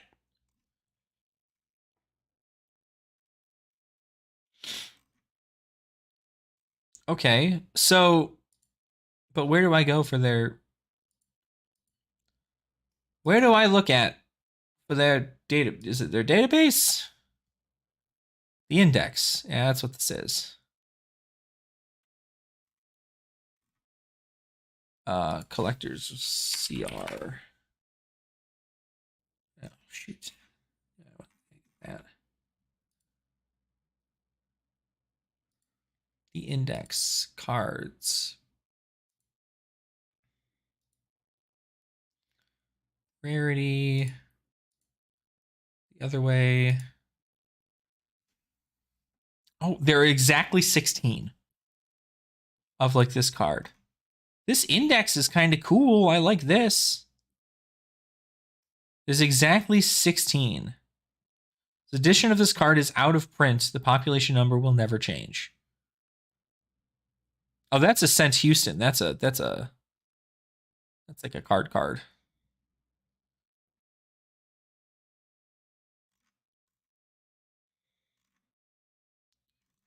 I gotcha. Are there any other full arts here? I just want to see how to check out if they're full art.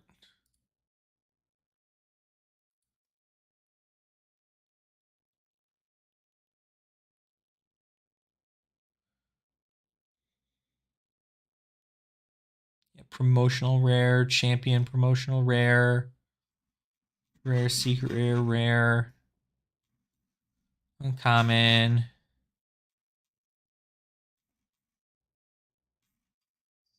Okay, all right. Okay, all right. There's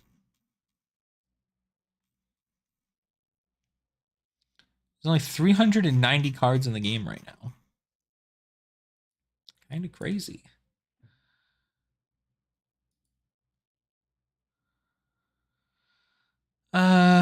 Rarity.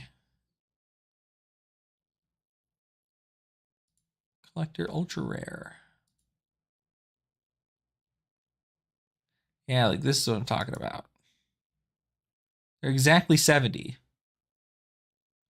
Yeah.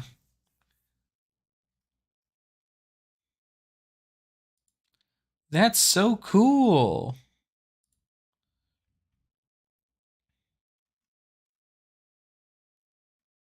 So there's Xander, there's Sylvie, there's Rye, there's Lorraine.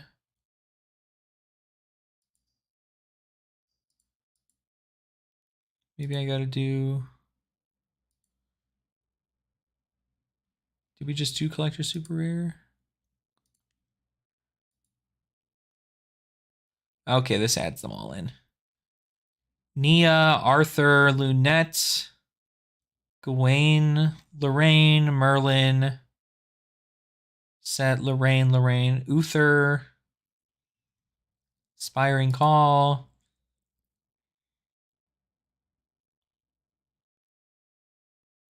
Oh, that's from Ascent.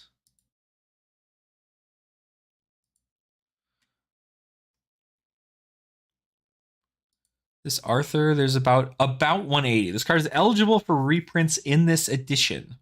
Population number will be updated periodically.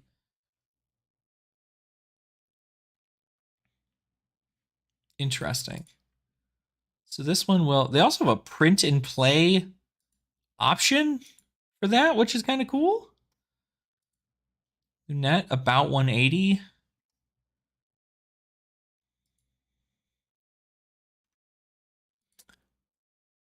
So some of them have eligible reprints available, but that's probably because they're not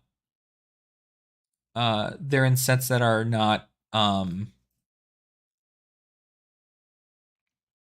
they're in sets that are not, what do you call it? That are not out of print yet.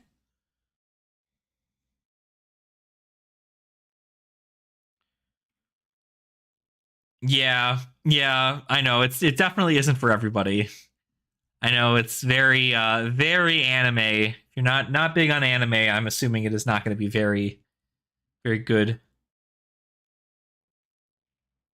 Yeah, Dawn of Ashes first ed.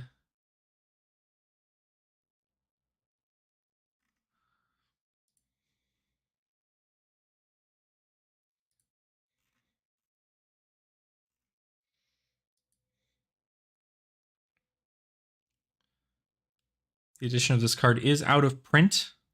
Population will not change.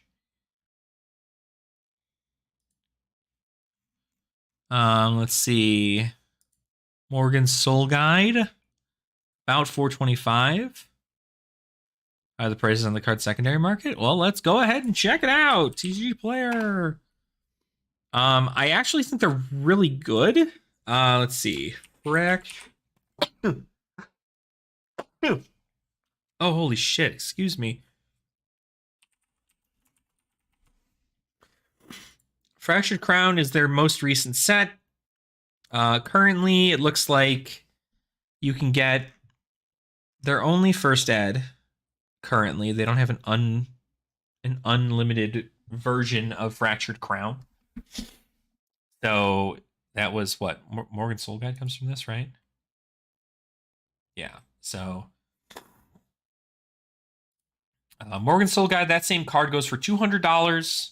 And they made it about 1 in 15 boxes. You can estimate a collector's rare. A case of 18 boxes goes for $779, but a single booster box goes for $45. Because I'm pretty sure it comes with less packs. It's an expansion set. This comes with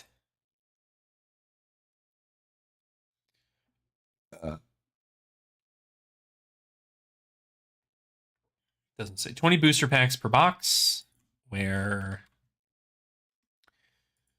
if we go to Ashes, this is the unlimited version of the first set. It's $84 for a box, and there are 24 booster packs.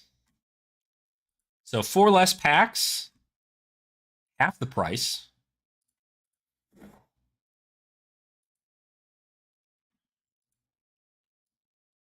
So that's not bad. Fun little thing. You'd probably buy one and the other and make a decent deck out of it. So, but Fractured Crown, you get a lot of this stuff. Or if a game you like isn't bad, even if the card prices aren't there, you got to exactly right. Like, I don't expect my value, right? Like if I buy a box, I don't expect my value back. You know what I mean? It's very hard for me to be like, yeah, I'm gonna get my value, right? What I'd like to do is buy one of these. So they made special Fractured Crown sealed kits for when this set came out to be played at LGS's. And it's 4 packs of Dawn of Ashes Altar Edition and 4 packs of Fractured Crown. So you get the base set and then the expansion set. And then it contains 2 special cards, a Prismatic Spirit that lets you choose 2 basic elements among fire, water, and wind, and a Gate of Alterity that lets you unlock an additional class. So it essentially allows you to play sealed in whatever way you want, based on the cards you get. And it's like $25.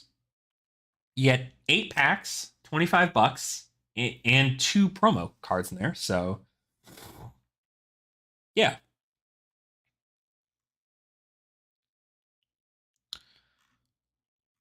So that's kind of neat.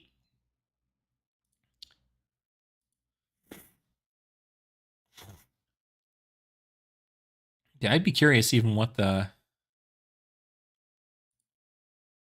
already have these up. I'd be curious what the first ed stuff. Dawn of Ashes.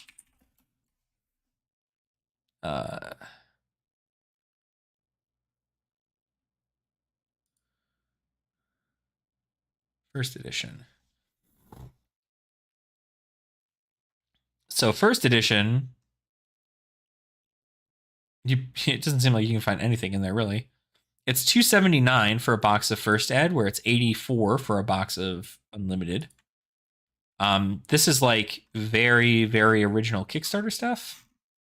But I'd imagine back here is where all of these collector rares are. Like Rye Archmage going for $2,499. Jeez Louise. Xander signed 2,000, 3,000, 3,000. It's a lot. Holy crap. That's pretty good. And 279, I mean, even for like an OG box of this game, this is actually kind of insane. Like, if this game actually does super well, which it seems like it's doing incredibly well for itself, 279 might actually be. This is like, this is, and it's down. Like, you might even look at this and be like, oh, this is like buying an alpha WTR box for $300 before it spikes to freaking $3,000. You know what I mean? I guess I'd like to at least own one, but don't have that kind of money yet. I probably won't. So, yeah, I like how the cards look. I like how the game plays. Plays very like different, I guess. But I do like that there is that transparency. That's a huge win, is the transparency, knowing how many of these cards exist. They have a whole database. What is their print and play stuff? Printing is optimized for ANSI letter size paper. Print and play feature is intended for unofficial usage only. These printed cards are not legal for use in Grand Arcade tournaments. So they have a print and play option for people who just want to play the game who couldn't get their hands on the cards. If you just want to play at home. So that's pretty cool.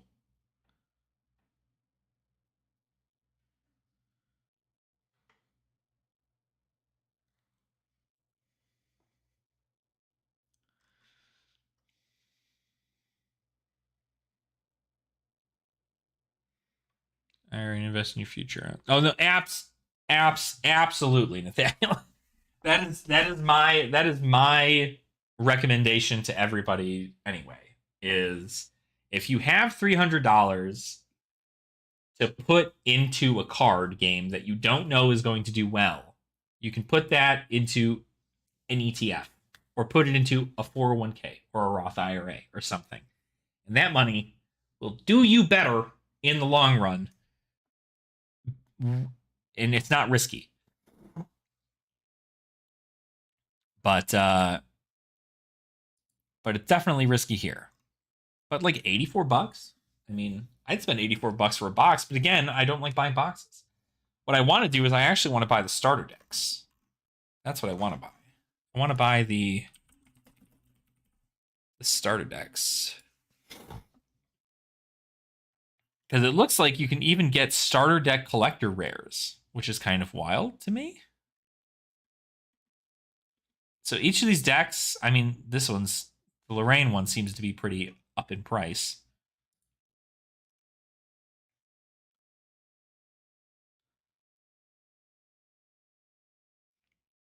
full 60 card main deck and 12 material deck. Everything you need to start playing. Call forth your allies, materialize your weapons, and unleash deadly strikes as you battle to save the mystical realm of Cambria in Dawn of Ashes. Then you have Sylvie. And then you have Rye. That's like a wizard.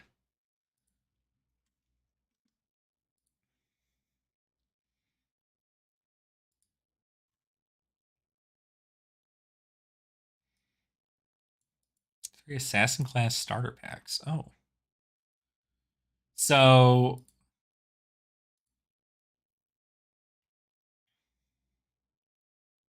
I mean, it's the best way to do it. And the other cool thing is too, so it's a rumor. I don't actually know how this works. Let me check. Rye Storm Seer.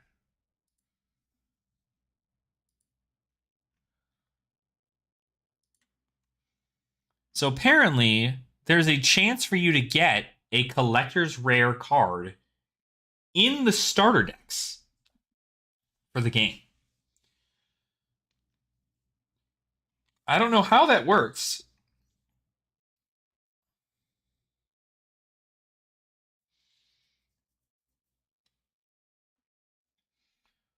But apparently, you have an option to pull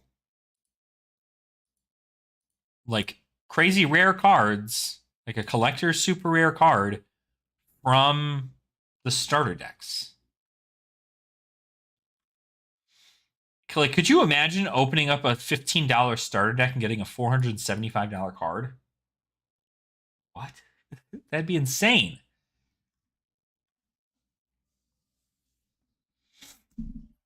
But yeah, so seems kind of fun.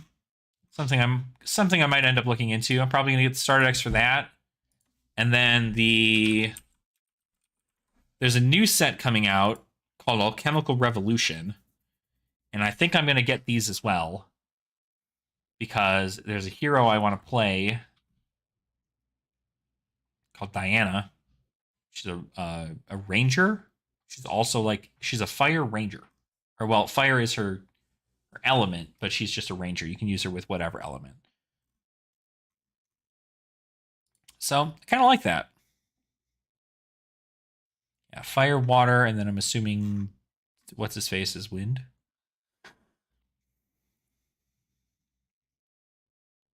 Yeah, wind guardian, fire ranger, and water cleric. So yeah. You ever look at MTG? Oh yeah. Well, I mean, I personally haven't touched MTG, and like, I mean, I play around with it every now and again. I do play Commander every Friday night, so I have. Yeah, I'm just looking at other TCGs because like this is one that I've definitely wanted to look at. I like the style of it a lot. I like its gameplay, but Magic I just don't like dump a whole lot of money into because most of the time I only really play once a week, and I'm trying to get into Pauper EDH. So I'm hoping to build a deck for Pauper EDH sometime soon here too. Do you have any alpha cards? No, I don't have any alpha cards. I have some unlimited cards, but they're not good. They're like the commons. But I do have cards from unlimited. Did I miss the Fab drama? You did not. Yeah, I mean, you did kind of. I mean, like we've gotten onto a different topic just because like I tangented pretty hard. But the Fab drama is that Rudy from Alpha Investments is no longer going to have Flesh and Blood boxes to sell to his patrons because a lot of people got real mad that he was selling them for less than map pricing, even though they have to pay a $15 a $15 subscription fee for them to even buy them. So he's not doing it. So some follow-up videos with my take. My take is that I think it's best that he doesn't sell them strictly because he wasn't making any money on them to begin with. He championed the game, but it's currently in a bad it's not in a place in which boxes are going to sell and sell and sell and sell and sell. So, but I'm in my card invest. I am not really an investor. I'm more so a player. Um, we play a lot of Flesh and Blood. So on this channel, we do a lot of like Flesh and Blood content for stuff like this. But I'm not quite an investor. I think I would say I'm a player who collects master sets on the side. That's what I do. So yeah, Nightflex. I gotta say, my take is that honestly, Fab has a lot going on with it right now, and it's all very player centric meta. And I think until we find out what print runs are going to be like for 2.0, everybody is just kind of assuming that this is going to be like 300,000 boxes every single set, and it's just like a dumpster fire.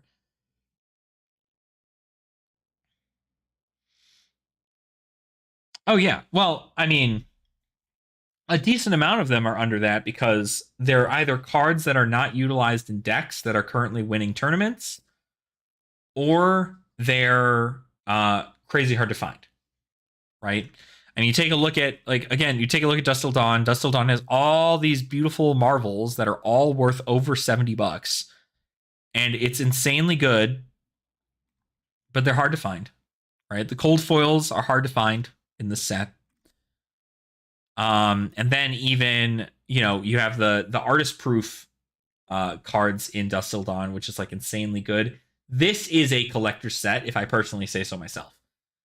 But that's just like how I believe Uprising is going to be a collector set, because Crown of Providence is only going to be printed in cold foil in Uprising, and so in Crown of Providence is a really good generic. So it's going to be kind of like how what do you call it? How Final Spring Tunic was only printed in cold foil uh for Alpha. Do I play video games? I had thought about it, but I don't really I don't really have like the income to be able to collect a ton of stuff. So I kind of buy what I can when I have the amount of money, but a lot of my stuff goes to bills and just like taking the time to do stuff like this. So I don't really do that much collecting in the sense there, Rudy, but I try my darndest. I currently have I'm like 23 cards away from an Uprising Master set. Um, Master sets are my big thing. I think I really like Master sets a lot. But to each their own. That's what Everfest are my favorite sets. Yeah, they're good. I mean, Everfest right now is like it's like $47 for a box. I think Everfest is really, really good. I all it's gonna take is you go to Everfest, right? What does this make a seismic surge with the amulet?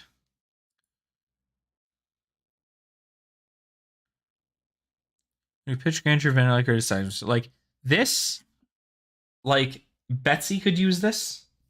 And if Betsy ends up winning an event with Grandeur of Valahai in her deck, like what? Get out of here. Like this is gonna be it. This is gonna be the one. I do still need a Draconic Optima Marvel. I do. I do need it.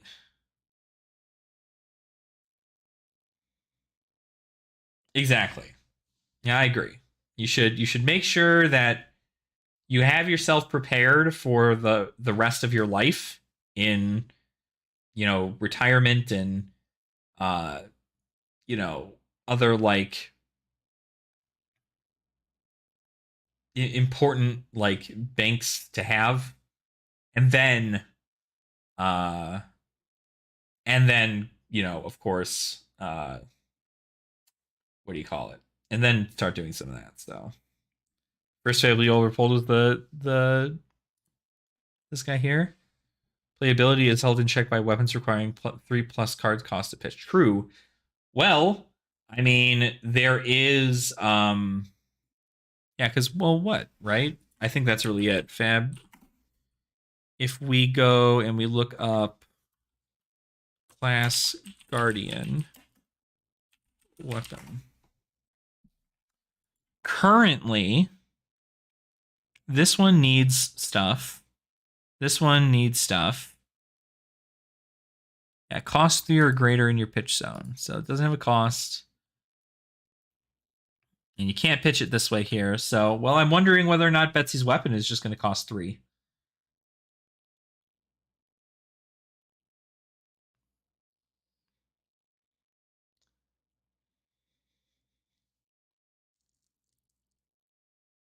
Oh, absolutely.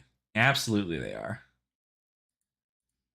That's why, like, after all of my bills and everything are taken care of, I mean, it's not going to be like, cool, all this money is going to go into a collectible. Like, I got a lot more other stuff I got to put money into. But for instance, it's a situation in which, like, Christmas, right? I normally don't really ask for anything for Christmas, and um, that's just because, like, I don't really feel like I need anything. But people are like, I need to get you something. Like, you need to get something for Christmas. And I was like, okay, if you're gonna get me anything, get me a TCG Player gift card. So that's what they get me, and that's how I'm going about buying stuff. That's why I'm sitting here thinking about buying one of these Marvels. I don't know. I want to finish Uprising. I want to get Uprising finished. But yeah, I do need that Dracona. What do I still need actually? I should have it here. Hold on. Let me find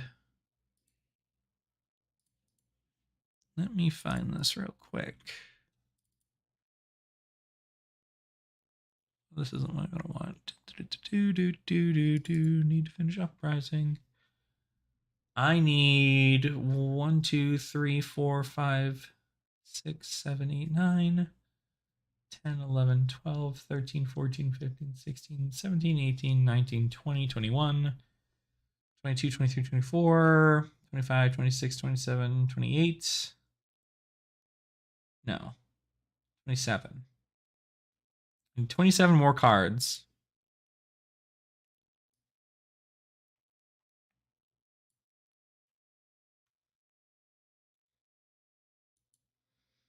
Yes. Yes, that is true. Do something that you enjoy with an entertainment budget. Don't make most of your don't put everything into boring stuff, even if it's like $20 to get you a couple packs or like an entry into an event. Um, this is what I need still. I need Blood of the Drakai. Oh, these are all the cold foils I need. I need a Blood of Drakai, Flamescale Furnace, Crown of Providence, Ghostly Touch, Tiger Stripe Shuko, Alluvian Constellas, Frost Hex, Coronet Peak, and an Ashwing in cold foil. Then I need, which this actually might be 2 Ashwings. No, it's just 1 because I do have the cold foil already. So I want another one. Then you have the Marvels, which is about $1,000 or so ish. Significant, gone down a little bit, but not by a lot. Dracona Optimi, Tomultai, Dominia, Kyloria, Chromai, Yendurai, Azvalai, Thamai, Miragai, 2 Ashwings, because I want 1 Ashwing front and then, or the Ash and then the Ash Wing. Phoenix Flame and then Icelander. Then the extended arts are super simple. It's like $14. Probably get those. And the rainbow foils, also fairly inexpensive to get. Blood of Drakai, Coronet Peak. I have a Tiger Stripe Shuko. I bought one for $5. So, yeah. Sick. So, that's what I need for my Uprising set. I'm almost done with it. Very, very close. So, but yeah, I think honestly, Everfest and Dusk Till Dawn probably going to do very, very well. It's just that it's hard because like there's a double-edged sword to it all, right? Like all these people are contacting Rudy and telling him that he needs to sell these things at map pricing. Like these need to be sold at map. And if they aren't sold at map, we're not going to send you product based on that, right? But like, how do you stop this? How do you stop players from, you know, from taking a box and going, okay, now I'm going to sell it online for $46. Like even if one person is selling it at a loss, that still means that other LCG or other LGSs need to be held are put at a higher level and go, okay, well, like I can't just sell this product for you know $60 because it's not gonna like for one, it's not gonna sell because most Flesh and Blood players are not just opening boxes, let alone Everfest. And two, you can't drop it below map because otherwise LSS is gonna get mad. So there's a lot going on here. I think that Everfest is a great set. I think that it should be bought like a lot. There should be a lot that is bought from here. The fact that these are not bought in such an insane amount is kind of crazy to me.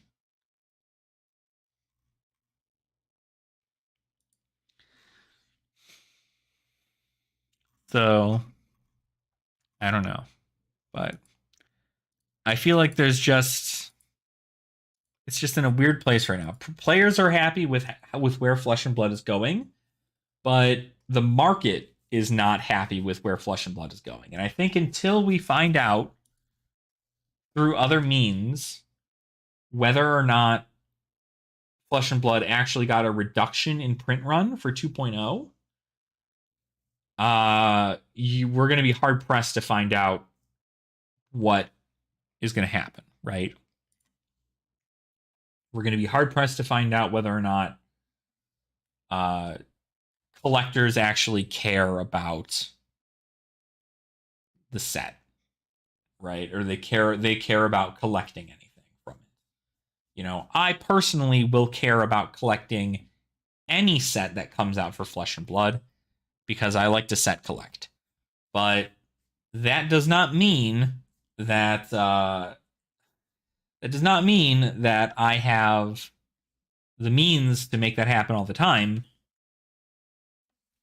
Like I don't have a ton of Everfest cards. So like if I bought like a case of Everfest for this price, which I could with the amount of money I got from TCG from my Christmas gifts, I could buy a bunch of Everfest and start doing a master set for Everfest. But that's just not the way you do that. That's not the way you do that. I can also then at the very moment buy a Grandeur of Valahai, Pulverize, Aether Wildfire, and Winds of Eternity all right now. Get all the expensive cards out of the way, and then just be able to buy the rest of these.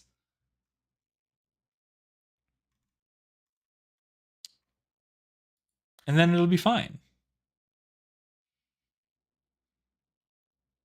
So, even the cold foil items are inexpensive. What are they? The talismans? These talismans come cold foil, right? Or is it the potions? Oh, these come cold foil. Yeah. A near mint, $2 for a cold foil talisman of recompense. And like we still don't know if these are going to do anything good either. Like nobody runs talismans in their deck. Nobody runs potions of luck. None of these things have seen the light of day since their creation. Yet there is probably going to come a time down the road where like it's going to be such an insane set to collect. Maybe I just start this. How much would it cost me?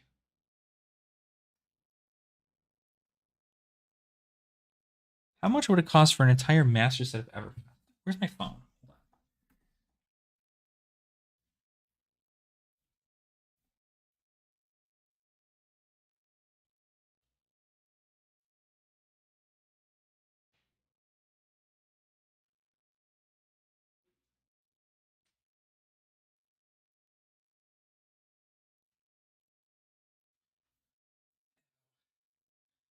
Now, Wow. Freaking got a Charlie horse earlier this morning.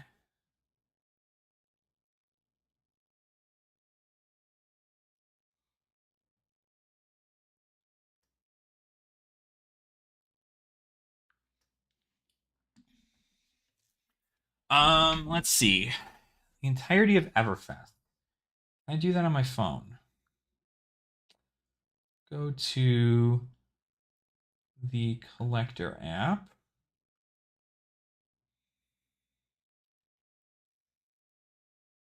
Make a new portfolio.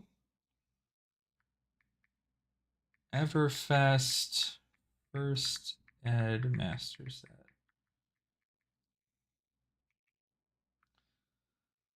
Okay. Everfest First Ed Master Set. Then let's go search. Flesh and Blood. Show sets. Everfest right there. Add the set.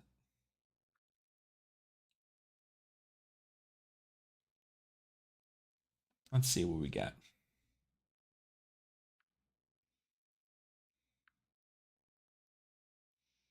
Let's try that again.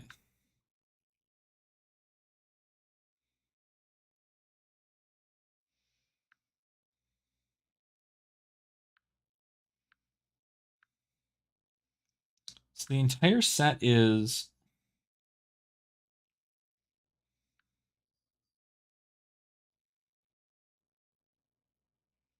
that's not right. Hold on. Maybe that is right. No, it couldn't be right.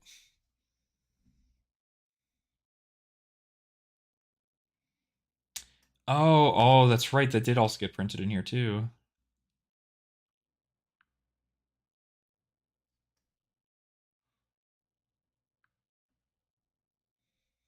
Folio Everfest. So currently, from what I can tell, Grandeur of Valahai and Bravo Star of the Show, the Marvel, pretty sure.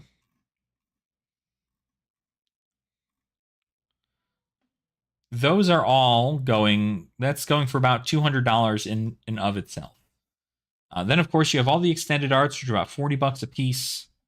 And then you're looking at Swing Big, same prices we're already looking at. So overall, it looks like currently the price is a whopping $1,000 for the entirety of Everfest. For the entirety of Everfest, you can pay $1,000 and get everything in there.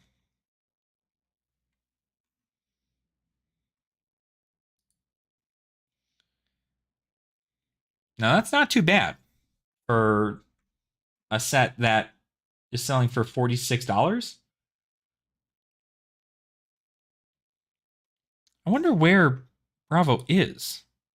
Did they just not have the Marvel set up over here?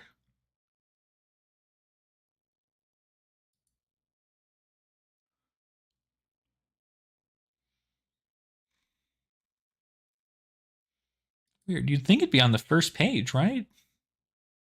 Bravo did come in this set. Did he not? Or Bravo Star of the Show.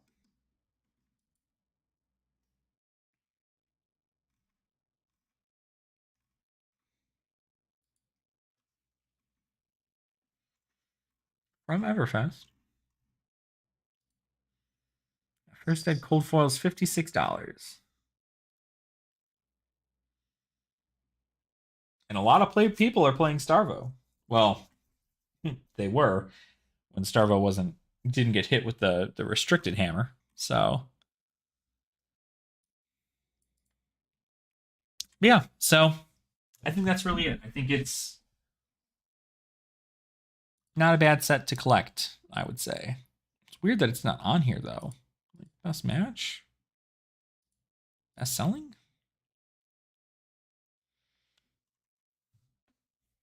This round's on me selling very well.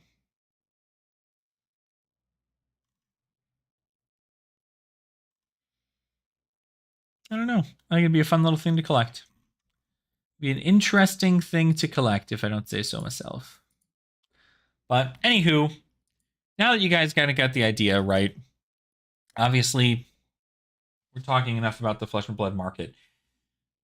I believe that overall, Flesh and Blood it's still going to be a fantastic game, right? And it's still going to go through, it's still going to have its ups and downs. I know the people at LSS are still learning a lot of stuff about, power levels and collectability and so on and so forth. And so I do really think that there is if they did more sets like this but made it draftable, Dusk Till Dawn was a banger. If they did more sets like this, where they added in like 8 Marvels, 10 Marvels, right? This next set, Heavy Hitters, I think is actually going to be a huge one, because Heavy Hitters is going to have a bunch of Marvels. Like the fact that KO is going to have, I wonder if they have them posted here. Yeah, so good. These Marvels for heroes are going to be huge, right? Because then it's like, okay, cool. Like, it's a Marvel for a hero. And these sold super well in the first, in the HP1 Black Label for everything, for Viserai and Kano and Dash and Dorinthia and Rhinar and all them. So I'd actually be curious. I wonder. I actually don't think is that a thing you can even look at? Let's see.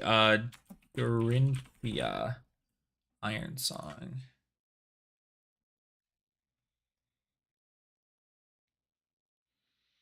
You can't buy it on this market. Let's go to Card Market.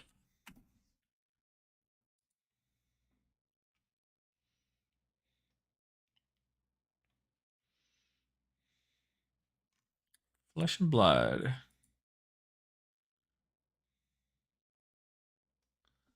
Let's look up Dorinthia Iron Song. The Marvel.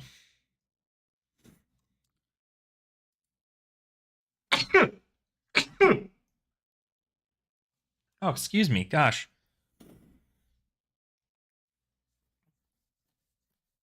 This card is currently going for 320 euro. Is that right? 320 euro?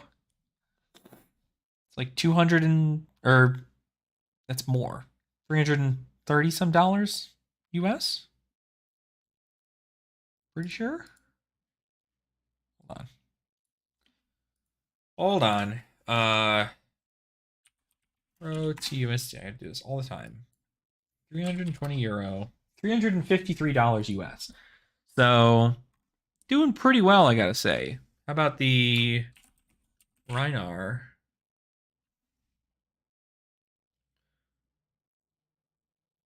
Oh, did Rhinar not get one?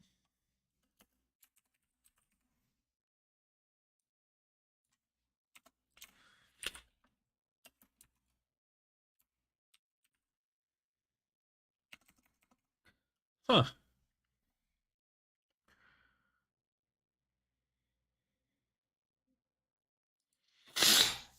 Did Rhinar not get one? I thought he did. I'm here losing my mind. I swore he did. Did Bravo get one?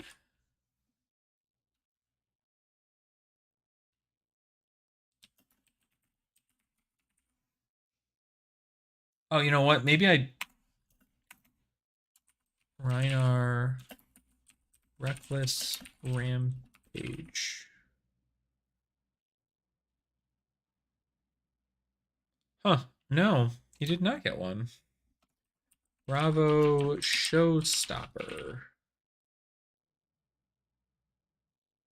Bravo did not get one either. I don't think Katsu got one.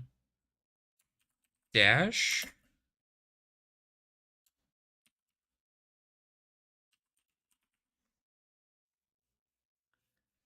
Dash Inventor Extraordinaire Marvel. Dash got one. 300 euro.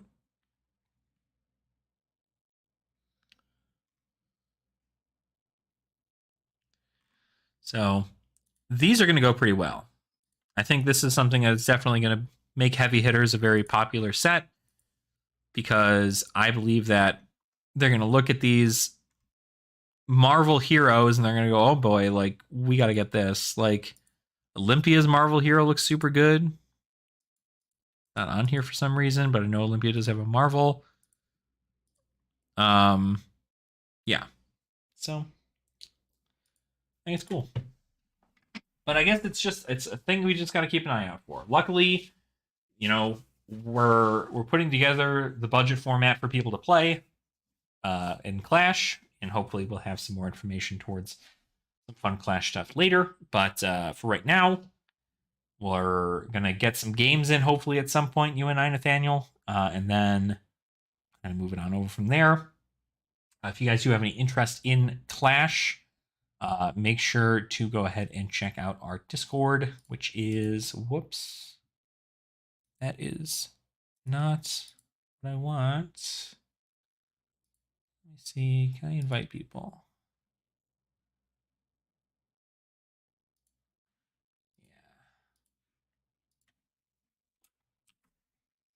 So if you want to join our Discord, you can go ahead and click on that link there. You can join the Discord for Bold Brew Games, which is where we have all of our Clash information set up. Also, any spoilers that come out for any of the new heroes for heavy hitters, we do have that there too.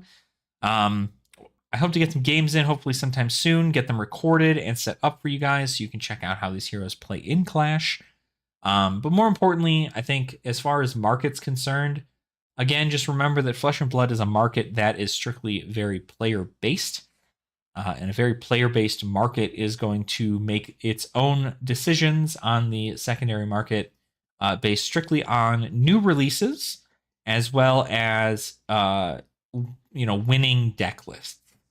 So if your hero isn't in the top 8 of any tournament in this next after heavy hitters releases, I'd say don't worry about it, right? Keep your cards, don't sell them. If anything, buy more of them, because they're probably going to be incredibly cheap. And that means then that you can pick those cards up and then sell them for much higher price later on in the game. So hopefully you guys enjoyed today's stream. I know it was a lot of kind of talking back and forth, and we got on that Grand Archive tangent, which I would still like to learn. So hopefully one day maybe we can do a video learning Grand Archive. But right now, I think I'm going to go ahead and call it here. I've got some errands to run, got some food to eat, and hopefully we can go ahead and reconvene sometime later. You guys should, like I said, I have a 5-day weekend, so expect some content from me this week. Probably going to be some more games in the Clash format, and we can kind of show off some of the heroes' power there, and also get people more hyped for the league that's going to be happening in February. So thanks guys so much for hanging out. It means a lot. Oh, Bubby, you want to say bye? You want to say bye to everybody?